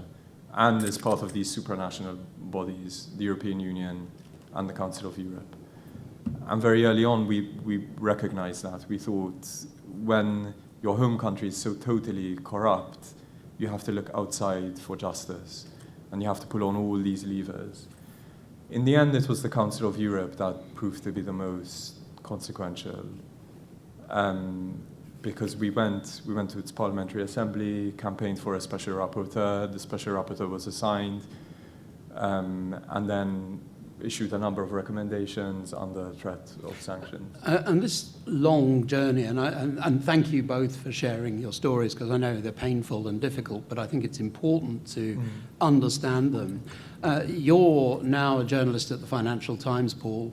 How has all of this process informed your reporting and what you do as a journalist? I mean, it had a total effect on my life in that I wasn't a journalist before my mother was killed, and it's now a job I really love, but in a strange way is tainted by that origin. It's informed it in the nature of stories I report on. So I do investigative journalism for the FT, a real mix of stories, but I like to do ones that are about corruption or abuses of power. And you do them very, very well. Thank you, Mark. I think people should follow your work quite closely. It's very sweet. Nagar, unlike Diane and Paul, you personally live with the threat of assassination today. Could you share with this audience what it means to live and work under such constant danger? Of course, and first of all, it's really an honor and a privilege to share the floor with all of you, so thank you so much. Let me give you a little bit of background for people who don't know about Iran International. We focus on Iran news in both Farsi and English. And let me take you back to 2022, and this is at the height of the Women Life Freedom movement. My network was doing a lot to amplify the voices of this movement that was sparked by the in-custody death of Mahsa Jina Amini, who was killed while under police custody for showing a little bit of hair, allegedly not wearing her hijab, mandatory hijab, properly. And that's when, in September of 2022, then Iranian intelligence minister Esmail Khatib went on state television in Iran and declared my news network to be a terrorist network, a terrorist entity. And he said on television that that gives us, Iran, the right to kill any Iran International journalist, and I quote, anywhere, in any country, anytime. Anywhere, in any country, anytime. And since then, that's what it's been like. So my colleague Fardad Farazad and my former colleague Seema Sabit were both targets of a murder for hire plot on UK soil, not in Iran, on UK soil. And the perpetrator was allegedly hired by the Iranian regime to kill both of them initially it was supposed to be a car bombing, but that was, I guess, too convoluted for them. So then they went with a knife attack at a wedding that they were both attending. And this was foiled before the attempted targeting could even take place. But the perpetrator was offered $200,000 US to carry out the attack. Now, why is that important? Because it shows us that you don't have to be ideological. You don't have to be a supporter of the Iranian regime. Hell, you don't even have to like the Iranian regime. As long as the price is right, you can get paid to kill journalists on, Western soil outside of Iran. And then there's the case of my other colleague, another presenter, Pouria Zerati. He was stabbed outside of his home, again in the United Kingdom, in London. And he was stabbed by 3 Romanians, again, allegedly hired by the Iranian regime. This case is currently before the courts. 2 of the Romanians have been extradited. The one who actually carried out the stabbing is, undergoing an extradition process in Romania as we speak. And I mean, he could have died. It's important to note that in this case, he could have died. He's very lucky that, I mean, he was injured, but if he had fallen or something else had happened, or if the attackers had done a little bit more, then that would have finished him for good. And in that case, the judge has referred to this as a foreign country that was involved in the murder, in stabbing him. Of course, I mean, it's pretty obvious that it's Iran in this case. And then there's the threats that come from our families inside of Iran, where Iran has the most control. I have another colleague, a female presenter, I can't name her at this time, but during the 12-day war recently in June between Iran and Israel, she gets a call from her father. And at first she didn't know what was going on, but her father kept repeating over and over again, you know, I told you not to work for that network. And then she took that as a sign that he's trying to send me a signal. And then she could hear that there was an IRGC officer above him in Islamic Revolutionary Guard Corps dictating what he should say to his daughter on the phone. They basically raided his house, etc. And then her father, her mother, and her younger brother, who's special needs, were taken to an undisclosed detention center. For days, she didn't even know where they were, and they were locked up and kept in this detention center without any due process, and she was being told to not cover the Iran-Israel war, which she continued to do, by the way, which is incredible. They have since been released, but the point is she can't talk to her family right now. A lot of my colleagues, you know, we don't have connections with family in Iran because once you've been scrutinized by the Iranian regime, you know, that's it. Your phone line gets tapped and they know exactly what you're doing. So why would she want to put her family at risk again? But just for doing your job, I mean, you can't even talk to your family or see your family, let alone talk to them. I mean, we talk about journalism is not a crime, but the thing is that none of us want to be martyrs, right? Like you just want to do your job at the end of the day. So I think that's really important to note that nobody goes into this thinking, I'm going to become some hero or I'm going to become some sort of martyr. That's not the case. And then there's the you know, and I was talking to Mark on the phone earlier this morning, and I called it small scale, and Mark was like, Nagar, this is not small scale. And I hear this from my family too, and friends as well. And I've basically normalized transnational repression. And this is the UN Special Rapporteur on Human Rights for Iran, May Seicho, came out with a report saying a lot of the people she interviewed have normalized transnational repression. And what I'm saying by small scale is, okay, well, they're not going to kill me, but you know, there's a car parked outside my house and monitoring one of us for 8 hours. And you know that they don't have a gun and they're not going to murder you, but still they're trying to play psychological mind games with you. Or there was a huge hacking incident with Iran International where our colleagues, their driver's license, passports, home addresses, family photos, everything were released on the web. Accounts. Pardon? Gmail accounts. Gmail accounts, everything you can think of, you know, videos that, you know, people didn't necessarily want other people to see, et cetera, et cetera. So this is what I call smaller scale, but it really isn't. And it's all a psychological mind game that you never know what's going to happen, because at the end of the day, the authorities in Iran are not necessarily the authorities in Iran. And you see this with hostage takings where, you know, Nazar Zaka was invited by the then vice president of Iran to attend some sort of, I think it was sort of science or something conference there. And he was imprisoned. And he goes, well, you invited me. She goes, yeah, I invited you, but then the IRGC took you in. What was I supposed to do?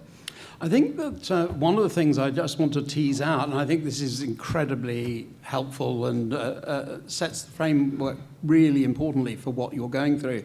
But there's also been a step change in Tehran, hasn't there, in the sense that there were IRGC assassinations and abductions going on, and many of them were getting foiled. So, you know, in the UK alone, 23 foiled attempts of assassination within 13 months.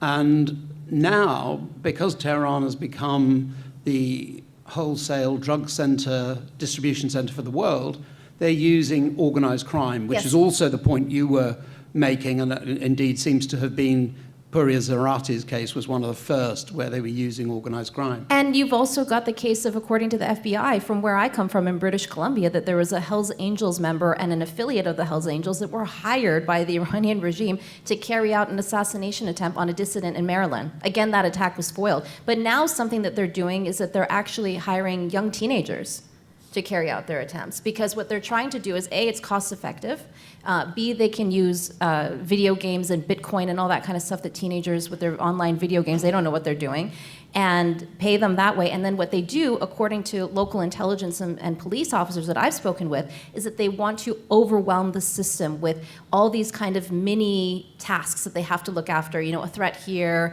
hostile surveillance there, a little stabbing there that doesn't lead to death, et cetera, and you overwhelm the system so much that then they can carry out something bigger kind of behind the scenes that they're working on. Because right now, Iran is, you know, after the 12-day war with Israel and everything that's going on geopolitically speaking, because the geopolitics affects how they act. They have their back against the wall, their deterrence factors are gone, and now they are more dangerous than they've ever been as a result, because a lot of what they do now is being undetected, because they have to try new methods. And I think it's also fair to say, isn't it, that this overwhelming, you know, flooding the zone, as it were, is something which also creates a sort of a diaspora of fear. You don't know where that problem's going to come from. It creates fear. Yeah, it creates more fear for the whole community. So not just the journalists, but those that are connected to us, the people that we interview, the lawyers that we interview, community members, et cetera, might not then want to go on television and speak. And it also costs the police lots of money. It depletes your resources financially. So financially, they're impacting you as well. One of the things that Keelan, I think, has noted, and maybe you want to just come in on this quickly, Keelan, is the sort of evaporation of close protection for people whose lives are actually in danger. Yeah, that's right. And I think one of the issues that we're facing now, so I represent hundreds of journalists who are Iranian dual nationals, who are based in the UK, US, Canada. Mark and I work together for Iran International, for Nagar and our colleagues. And one of the issues we're seeing now is it's not unusual for there to be targeting of someone like, say, Salman Rushdie, like a single very high-profile person, or, you know, Russia targeting Navalny, for example, when he was abroad, or targeting Vladimir Kara-Murza. What is different is just the sheer scale. And when you start to target the entirety of an organization, so in the way that simply by virtue of being a journalist for Iran International, anyone associated with Iran International is being targeted. It's like a kind of a dragnet which captures everyone in its wake. And by doing that, it means that it's next to impossible for there to be close protection support for everyone who's got essentially the equivalent of a 1989 fatwa on their head. So, say with BBC News Persian, 152 journalists in 2017 all had an injunction against them simply because they worked in any part of the BBC for BBC Persian. What we've seen with them is hundreds of them then being targeted, particularly with a lot of misogynistic attacks against women journalists. Actually, many of the threats are very gendered and targeted against women. With Iran International, we've now seen a real step change in the last number of months where, in fact, it's like a pebble going in the water and then a whole series of concentric circles. What's happened is, instead of just going after a small number of high-profile people, there's been targeting of tens of journalists and then hundreds of their family members. So there's been threats made, express threats made, and I think the numbers, Mark, come out over 300 express threats. Nearly 380 now. Yeah. I mean, the other thing about this that I was going to try and tease out is the fact that if you remember back to Salman Rushdie, the police gave him close protection. Their duty to ensure his life was preserved meant that they had 24-hour police protection. Now, all they do is extract you from the situation. So we've had a journalist who the assassination squad was 45 minutes from their home, and the police turn up and extract them at that particular point. That particular family were put in a safe house. They don't even give a safe house now. They don't give you an alternative address. And that, I think, creates the vulnerability because you're going back into your day-to-day life. Keelan? It's worth saying, Puriya Zarati, who Nagar mentioned. So Puriya Zarati is the journalist who was based in London, in Richmond, who was stabbed in broad daylight in the middle of the day, and it was on Good Friday in 2024. Now, the reason that that's really important is it's quite sophisticated in a way. I mean, in some ways it was very brutal and non-sophisticated, but choosing Good Friday was particularly important because his program went out on a Friday morning. So he had a particular routine on a Friday morning when he would leave his house, get into a car, and then go to the studio. And the studio is very well fortified. So lots of protection at the studio, obviously not the same fortifications at home. And ordinarily on a Friday in broad daylight, you would have normal law enforcement if people were to ring 999. But of course you choose Good Friday, it's a bank holiday. Yeah. When you ring 999, you get a much sloppier response. And that's what happened. And the result of it is these 3 men, allegedly, flew in to the UK, to Heathrow, got a car, came to Richmond. One of them held him, one of them sat in the car, one of them stabbed him. They got back into the car and they had left the airport and left the jurisdiction before people had scrambled to respond to it. So that's what you're dealing with. And so this is not a faraway problem. This is a here and now problem. It's something which is happening in Canada. Nagora is facing terrible risks. Erwin, who you heard from in the first half of the panel, facing terrible risks from Iran. So this is the long arm of the state targeting people who speak truth to power and who hold the powerful to account wherever in the world they may be, whether they're in Toronto, whether they're in London, whether they're in Washington, D.C. And I just wanted to add, sorry, when Keenan was talking about the scale, with that hack, a lot of the people that they were targeting back in June during the Iran-Israel war were not high-profile people. They were video producers. And when they did that hack, they lost their laptops until they could get it fixed. So for several weeks, they weren't able to work. So that was very strategic. Yeah, and I think this strategy is quite important because Keelan and I often joke together that, you know, our summer holidays are always going to be interrupted, and this year they were, while 350 journalists were targeted. Our sense of humour is maybe a little different too. And our Christmas holidays are invariably not doing, because they know the UN are on holiday. They know the sort of operational systems are not there. I'd like to just switch gear a little and come to you, Helena Kennedy. You've been involved in the legal and investigative side of things. Oh, I should just say before we go to that, this is a joint statement put out by a variety of governments just this July about the targeting of diaspora Iranians, just to show you the sheer number of countries that are involved in this. I think it's 15 here. So coming back to you, Helena, you've been involved in the investigation, for example, of the murder of Jamal Khashoggi. Could you just talk us through about your role in collecting evidence and what that revealed about state-sponsored violence? Yeah, I mean, people have almost forgotten just how horrifying that murder was. Jamal Khashoggi, some of you will recall, was a journalist of Saudi Arabian origin who worked for the Washington Post. And what happened was that he was a critic of the regime and the new person who was in the sort of real position of power, who was Mohammed bin Salman. And as a result, he was living outside of the kingdom and criticizing, writing in the Washington Post regularly. And he knew that he was at risk. He was spending time in Turkey, and where quite a number of people who are who have sort of got out of Saudi Arabia and who have sought exile are based there. And he had met a woman whom he wanted to marry, and in order to do that legitimately within his tradition, he had to secure papers from Saudi Arabia, and he went to the consulate to acquire them.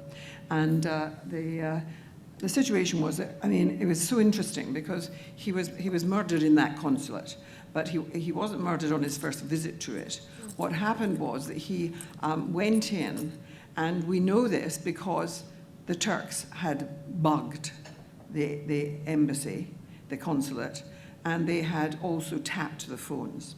And so when I was brought in after the murder, because he was murdered in the consulate sort of in the course of a week. He'd gone in, asked if he could secure papers in order to marry in Istanbul. They said to him, come back in next Tuesday, and by that time we should have whatever it is you need. And then he went on the second occasion, and that was when he was killed. Remember that he was not just murdered by a SWAT team that had arrived from Saudi Arabia in 2 private aeroplanes, and I can tell you the detail of it all, but it was horrifying because not only was he murdered, his body was dismembered. It was cut up and disposed of. Now, the Turkish government is not unfamiliar with torture itself. Let's remember, and so it was quite interesting that they were outraged that this had happened on their territory, and it was an abuse by the Saudi Arabians. They had tapped the phones and they had bugged the premises, and so they actually had evidence of what had happened, and. They contacted the UN about it. In turn, Agnes Kalamar, who was the rapporteur on extrajudicial killings and so on, became involved. And she is an international lawyer, but not a lawyer who's been involved in criminal practice. And so she wanted to put together a little team around herself. And I was contacted about becoming the criminal lawyer input, and there was also a senior policeman who was actually had a retired British officer who dealt with all manner of a serious crime, and then a pathologist from Portugal.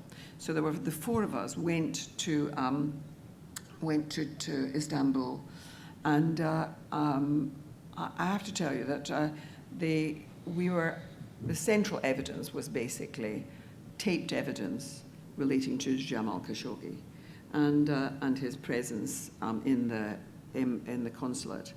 The phone calls are sort of a piece of this that is very important, because after his first visit, when he went in saying, I need some papers in order to marry here, there were phone calls between officers in the consulate, diplomats, to Riyadh, the capital in Saudi Arabia, saying to the senior intelligence operatives, a man's come in, Jamal Khashoggi, he's on the list, isn't he? I mean, I'm quoting exactly. He's on the list, isn't he? There was confirmation that he was on the list, whatever that list was. And then there were subsequent phone calls arranging for an operative from the, obviously, intelligence inside the consulate being sent out to Riyadh, who then clearly was involved in the next sort of 48 hours in the organizing of the team that would come to Istanbul in order to be there on the Tuesday when the man had been invited back. What happened was that SWAT team were not just, highly skilled, military trained, clearly assassins, sophisticated killers. But one of the number was a pathologist who was sent, who had great experience in doing postmortems and cutting up bodies, was sent with them. And part of the evidence that we heard when we went to the headquarters of the intelligence agencies in Ankara, what we heard was this man returning to the consulate, entering, the SWAT team of killers were present, and we heard his surprise that he seemed to be being greeted by so many people, and we heard then the evidence of this man's voice changing. And I want to tell you that it's one of the most chilling things that I have ever heard in my life. I've been involved in serious criminal cases in my practice of over 40 years at the English Bar. I dealt with high-level terrorism cases, the Irish Troubles, things to do with the Middle East, things to do with all manner of terrorism. And all I can tell you is there was nothing that was as chilling as the evidence that I heard with Agnes and with this senior police officer, and all of us agreed that it was monstrous, because you heard the man's voice and the terror that entered his voice, and then you heard that it was quite obvious that his jacket was being taken off him, that it was quite obvious that he was being throttled. It was quite obvious that the breath was leaving his body. It was quite obvious that he had been in some way obviously rendered unconscious or semi-conscious, and he was crying out for help and asking them to stop. And then you heard a pause, as what sounded like the collapse, and then the buzzing of a saw as he was cut up in that place. And let me tell you that before it took place, there had been a tapping of a conversation between the pathologist and a senior person inside that consulate, the consul general, discussing how awkward it was and backbreaking to have to do this on the floor on a plastic sheet, because the pathologist was more used to doing this in suitable circumstances on an operating table. It was absolutely revolting. And if anything cried out for justice, it was that. And all I can tell you is that eventually, because of the outcry that there was, we also know that the head of the CIA flew out to Turkey and heard those tapes that we heard. The head of MI6 also, the British intelligence agencies, also flew out and heard those tapes. And you know, there was a sort of short moment during which Mohammed bin Salman was a pariah. But let me tell you, that killing took place in October 2018. By early February 2019, when Davos took place, he was greeted on the stage of Davos by the presidents, the prime ministers, the corporate giants of the world, as if he were himself a king.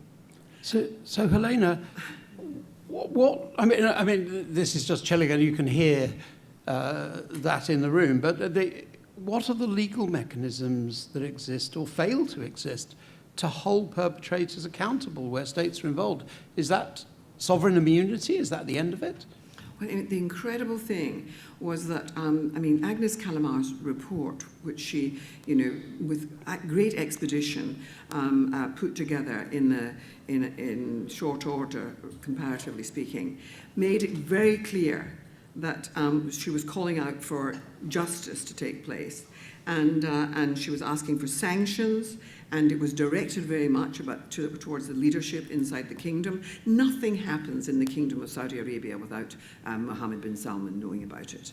And she was calling out for basically universal jurisdiction for this kind of crime, that other countries should be making sure that they had in place laws so that they could deal with it. There was she went through the whole business of what should be the expectations in a decent world. And I have to tell you that what happened, in fact, was that bin Salman claimed that he had rounded up the particular people who were involved in this operation, of which he claimed he knew nothing, and people were supposedly put on trial. I wrote to the king asking that the International Bar Association, which conducts trial observations, that we should be allowed to have somebody present for this trial that was to take place in Riyadh, and no permission was given. No one was allowed in, but there were representatives from the different embassies who had to sign non-disclosure agreements. So their presence became meaningless. So there certainly, there's a record presumably somewhere in the American embassy and in the British annals about what they witnessed in this trial, but I'm quite confident it fell far short of a real trial. And we have received information, and Agnes would be saying this if she were here too, that some of those men have been seen out and about since, and they have not been serving any kind of sentences. So what it raises is, for us, and soon afterwards, Amal Clooney was made the British envoy on media freedom, the independent envoy on media freedom by what was then a Conservative government. And she herself decided that it would be much better if this role took some reality, and what she wanted was it to be very much a legally based thing that would look at media freedom, and called upon the Conservative government to do that. The Conservative government got together, in fact, with the Canadian government, the government here, and my friend Erwin will tell you that Amal spoke to both Erwin and to me about how something might be put together that would have real meaning rather than it just be. She did not want to be, the sort of, if you like, the window dressing on something for a government. She wanted something real in law to come out of this. And Lord Neuberger, who'd been the head of the Supreme Court, became the head of a high-level legal panel that was created to look at the whole business of media freedom. And what came out of that were a number of reports. And I think that the investigation of the killings of journalists and detentions of journalists really require a special mechanism. And what was called for in a report by the high-level legal panel was that there should be a number of things, that there should be sanctions for those who are involved in threats, detentions, and killings of journalists. There should be, and that special sanctions mechanisms should exist, and the report on that was written by Amal herself. Erwin is sitting there in all his humility, a fantastic report on the importance of consular services, and it should be a right for people to have consular services, not a privilege that if the particular consulate feels like it, they'll come and visit you, but that you have a right to consular support and services if you're at risk. The third thing that was called for were emergency visas to be available for people who are at risk, and that nations should be absolutely getting people out with alacrity. And I mean, we also called for a special investigative mechanism, and we're still calling for it. And we're hoping that there was a stage at which it looked as though the Netherlands might be getting interested in making this happen and providing funding for it, particularly in relation to media freedom and the threats to journalists.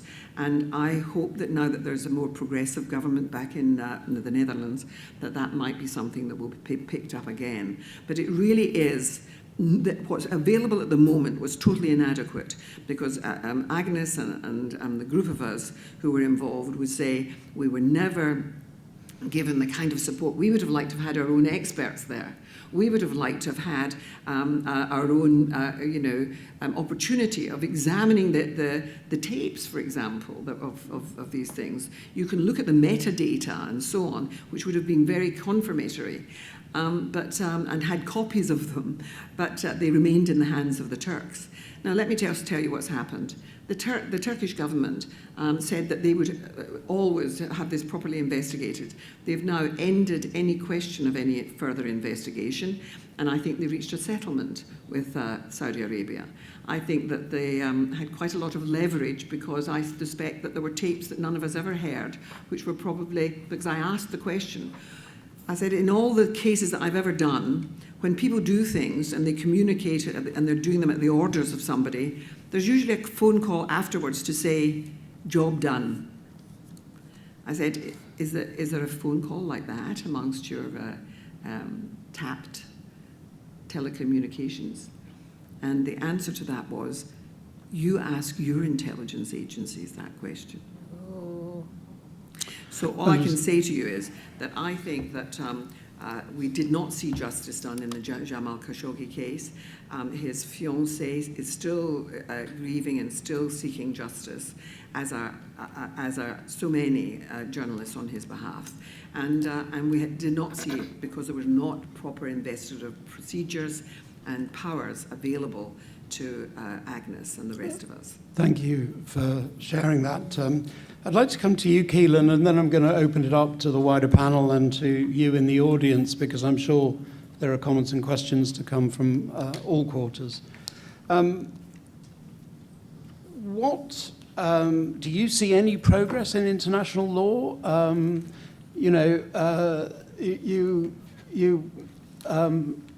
have dealt with a number of cases like Christopher Allen and others. I'll just flick through them here. And I wondered whether there was any more hope that you could offer to us. Yeah. I mean, maybe threads or Yeah, sure. themes. I wasn't planning on saying something particularly hopeful, actually. Yeah, although there is some hope, but I'm actually just, to be honest, white hot with rage after hearing what Helena has just said about Saudi Arabia, because you've heard there about what happened on the 2nd of October 2018, and what's happened since, the total culture of impunity since. And you can add to those red carpet visits in Paris and the fist bump with Biden and all of those things. You can add to all those the sport washing, the comedians who went over a number of weeks ago as if none of this has ever happened.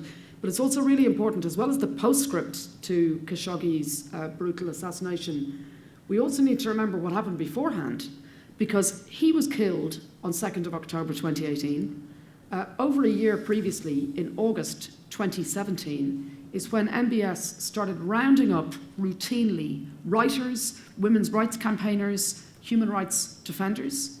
November 2017 is when people were taken into the Ritz-Carlton, and the world let it happen. And frankly, the reason why people did what they did in October 2018 is because essentially there was a green light. And the message which had gone out is that there is impunity for killing critics of the Saudi Arabian government. And that is what I see in these cases, that actually violence against journalists and targeting of journalists and assassination of journalists is not an accident of war or politics. It's a strategy, and it happens in an environment of impunity. I mean, similarly, in Daphne's case, Paul, we've spoken about this before quite a few times. There was some commentary afterwards, some kind of hand-wringing commentary from people saying, how could this happen in a Council of Europe country, in a European Union country, in a Western country? How could this happen? And it was described as being a bolt from the blue. And it was not a bolt from the blue.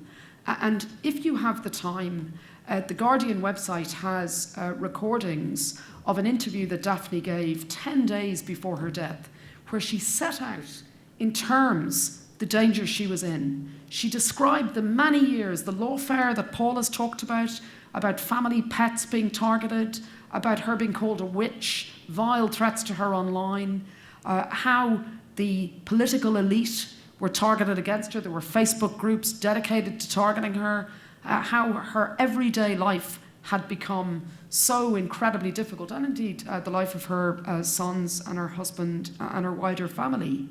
She set out in terms, in an interview to the Council of Europe 10 days beforehand, the danger she was in, and 10 days later she was dead. This was not a bolt from the blue. Jamal Khashoggi on the 2nd of October 2018 was not a bolt from the blue. Daphne Caruana Galizia being killed on the 16th of October 2017 was not a bolt from the blue. They happened in cultures of total impunity, where essentially a green light had been given to the killing of a journalist. That's what happened in those cases. And really, that's one of the things that I find so infuriating. There's a statistic which really haunts me, and despite all of the well-meaning international efforts which have gone on over a long period of time looking at journalist killings, here's a statistic which is a stubborn statistic that has remained the same for decades. When a journalist is killed, if they're killed in Toronto, in Gaza, in Washington, D.C., in Germany, in Eritrea, anywhere in the world, in a war zone, in a democracy, in peacetime, under an authoritarian regime, anywhere else, in 9 cases out of 10, they are killed in circumstances of impunity, and there is no accountability. Now, the statistic fluctuates a little. It goes from about 86% to 93%, but broadly, 9 cases out of 10, impunity. That's the case. And that's the situation in Europe. It's the situation in war zones. So really critical. But 2 other quick things I just wanted to say on themes. The first is, it's vitally important to remember, of course, as you know from the examples that have been given here so powerfully, this is not only a war zone or conflict zone issue or an authoritarian regime issue. You've heard from Paul incredibly powerfully about the death of Daphne in Malta. There's other cases in Europe, including, I think there's possibly a slide, but don't worry if not, Jan Kuciak in Slovakia, Peter de Vries in the Netherlands. And let me just give you one other statistic, if I may. In October this year, October 2025, in the last 4 weeks, do you know how many killings of journalists there were in Europe? 4. 3 in Ukraine, 1 in Turkey, and a bomb exploded in Italy outside a journalist's house, and it's a miracle he wasn't killed, one of Italy's leading journalists. So that's what you're dealing with. That's the scale that you are dealing with. Now, of course, in war zones, the numbers are horrendous, and an elephant in the room for us today is the number of journalists who have been killed in Gaza. Gaza has turned into journalism's graveyard. In the last 24 months, it's become the most dangerous place in the world to be a journalist.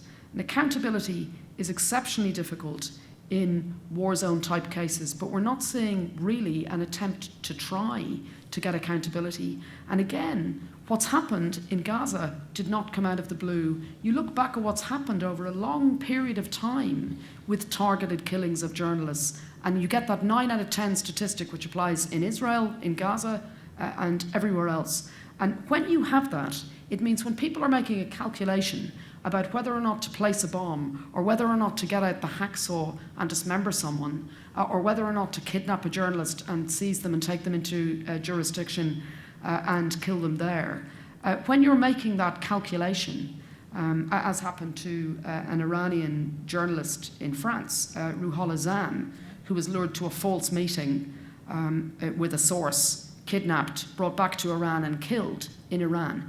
In all of those cases, when the calculation is being made, quite obviously what's happened is the killers have made the decision that it's worth the risk, because in fact the risk is relatively low, because in 9 cases out of 10 they simply won't be held to account.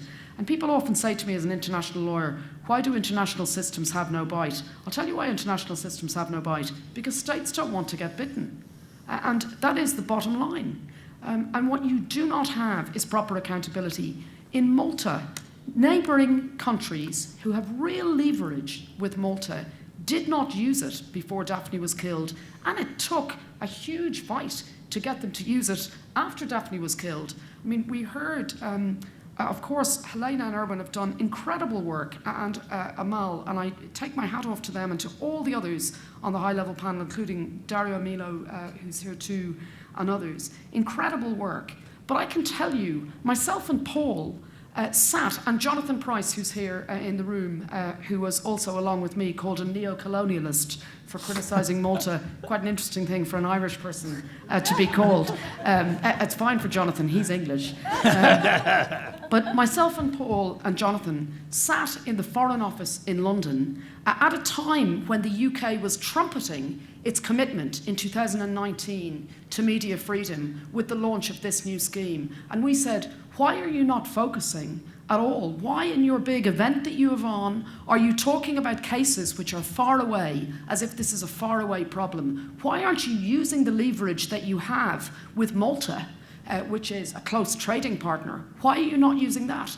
Why are you not calling them out? And that is what we see time and again. And I'm afraid, and similarly, even with the high-level panel, chaired by Lord Neuberger, former Supreme Court judge, he has now resigned. He sat in the Hong Kong Court of Final Appeal while he was chairing the high-level panel on media freedom. I think, you're absolutely right to call out these patterns of impunity, the protection and prevention and these challenges that we have.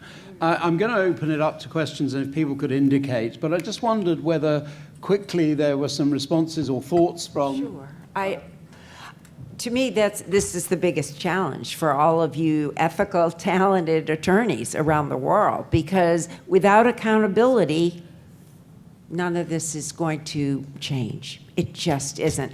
And I was, we had an interesting, I thought it was interesting anyway, 2 of the jihadists who killed our son were eventually kidnapped and brought to trial in the US, thanks to collaboration with the British government. But what was interesting to me was that, and that was work of our Department of Justice over 8 years, FBI, and really incredibly persistent work to bring them to justice, and they were both convicted. But our Department of Justice and the media were not even interested in it. It barely got a mention in the media. To me, it was so odd, whereas UK journalists, European journalists were there, very interested in it. I mean, I think, to me, we really need to, you know, whenever there's accountability, that's something certainly to celebrate and to make, because without it, this is going to continue. So. Thank you, Paul. I just hearing Keelan, I was really reminded of the struggle. Actually, we went through to get the public inquiry, to get any foreign government to bring any kind of pressure to bear on Malta. And I remember thinking at the time, if they won't do it with Malta, what are they doing with other countries? You know what I mean? I remember going around the European Parliament with my brothers and thinking, so this was 2017, around the time there was the big rule of law crisis with Poland and Hungary, and telling MEPs, if you can't even handle the smallest member state, you know, what's the point, really? And it was a really shocking realization to us, and also the simple fact that we did have to do all that campaigning. I mean, the three of us, full-time, running around the European Parliament, the Council of Europe, any UK government official would listen to us. And I thought, you know, imagine our mother didn't have 3 sons of a similar age, and a very patient father who was supporting them. Because it would have been totally hopeless, right? Nothing came from the institutions where it was meant to, if you think about it. Yeah, Nicole? Yeah, and to add to that, in terms of accountability being key, I think this is the reason why the Islamic Republic does what it does and gets, because it can do it and it can get away with it. And this is why the recent case of Iranian-American journalist and human rights activist Masih Alinejad was so important for all of us, because this was the first time where Russian gangsters who were hired by the Iranian regime to try and kill her on U.S. soil were charged and convicted each of 25 years. This is the first time we had tangible evidence connecting the Iranian regime to this crime. But in most cases, it's incredibly difficult to prove and trace them back to the Islamic Republic. So, I mean, if they're not held accountable, they're going to keep doing what they do because they can get away with it. Thank you. We've heard reports of astounding courage, grief, determination. The killing of journalists isn't just a tragedy, it's really a threat to democracy itself. And as we leave this room, not only informed, I think we should be collectively resolved individually to act. And I will ask Daniel Del Rio, the chair of the LPD, to make a few concluding remarks, after which I'll invite you to give your expression of thanks to this quite formidable panel. Daniel. Thank you, Mark. As we draw this vital conversation to a close, I am honored to offer a few words as a Mexican lawyer deeply committed to press freedom. The struggle we have discussed today is not only global, it is personal to many of us. I am reminded of the tragic case that we saw of journalist Miroslava Breach in Chihuahua, as many others, whose murder underscored the grave risks faced by those who seek to tell the truth in an environment hostile to free expression. Her story and those like hers are a powerful call for solidarity and action across borders. On behalf of everyone here, on behalf of my fellow LPD officers, I extend my heartfelt thanks to all of the panelists for your courage, sharing your most moving and personal insights and your unwavering dedication. Thank you very much. We appreciate it. I thank our distinguished moderators, Karen Kaiser and Mark Stephens from HRI. As LPD, we work very closely and try to coordinate with all areas of the association and bring the best of this association to everybody, for guiding us to us so thoughtfully. Thank you also, Peter, for helping organize this LPD showcase. But most important, I thank all the participants in attendance. Your engagement is crucial in the ongoing fight to protect journalists and to uphold human rights. As we heard also last night from Judge Rosalia Vela, together our collective commitment can make a difference. And I look forward to continuing this work side by side with all of you. Muchas gracias. Thank you very much.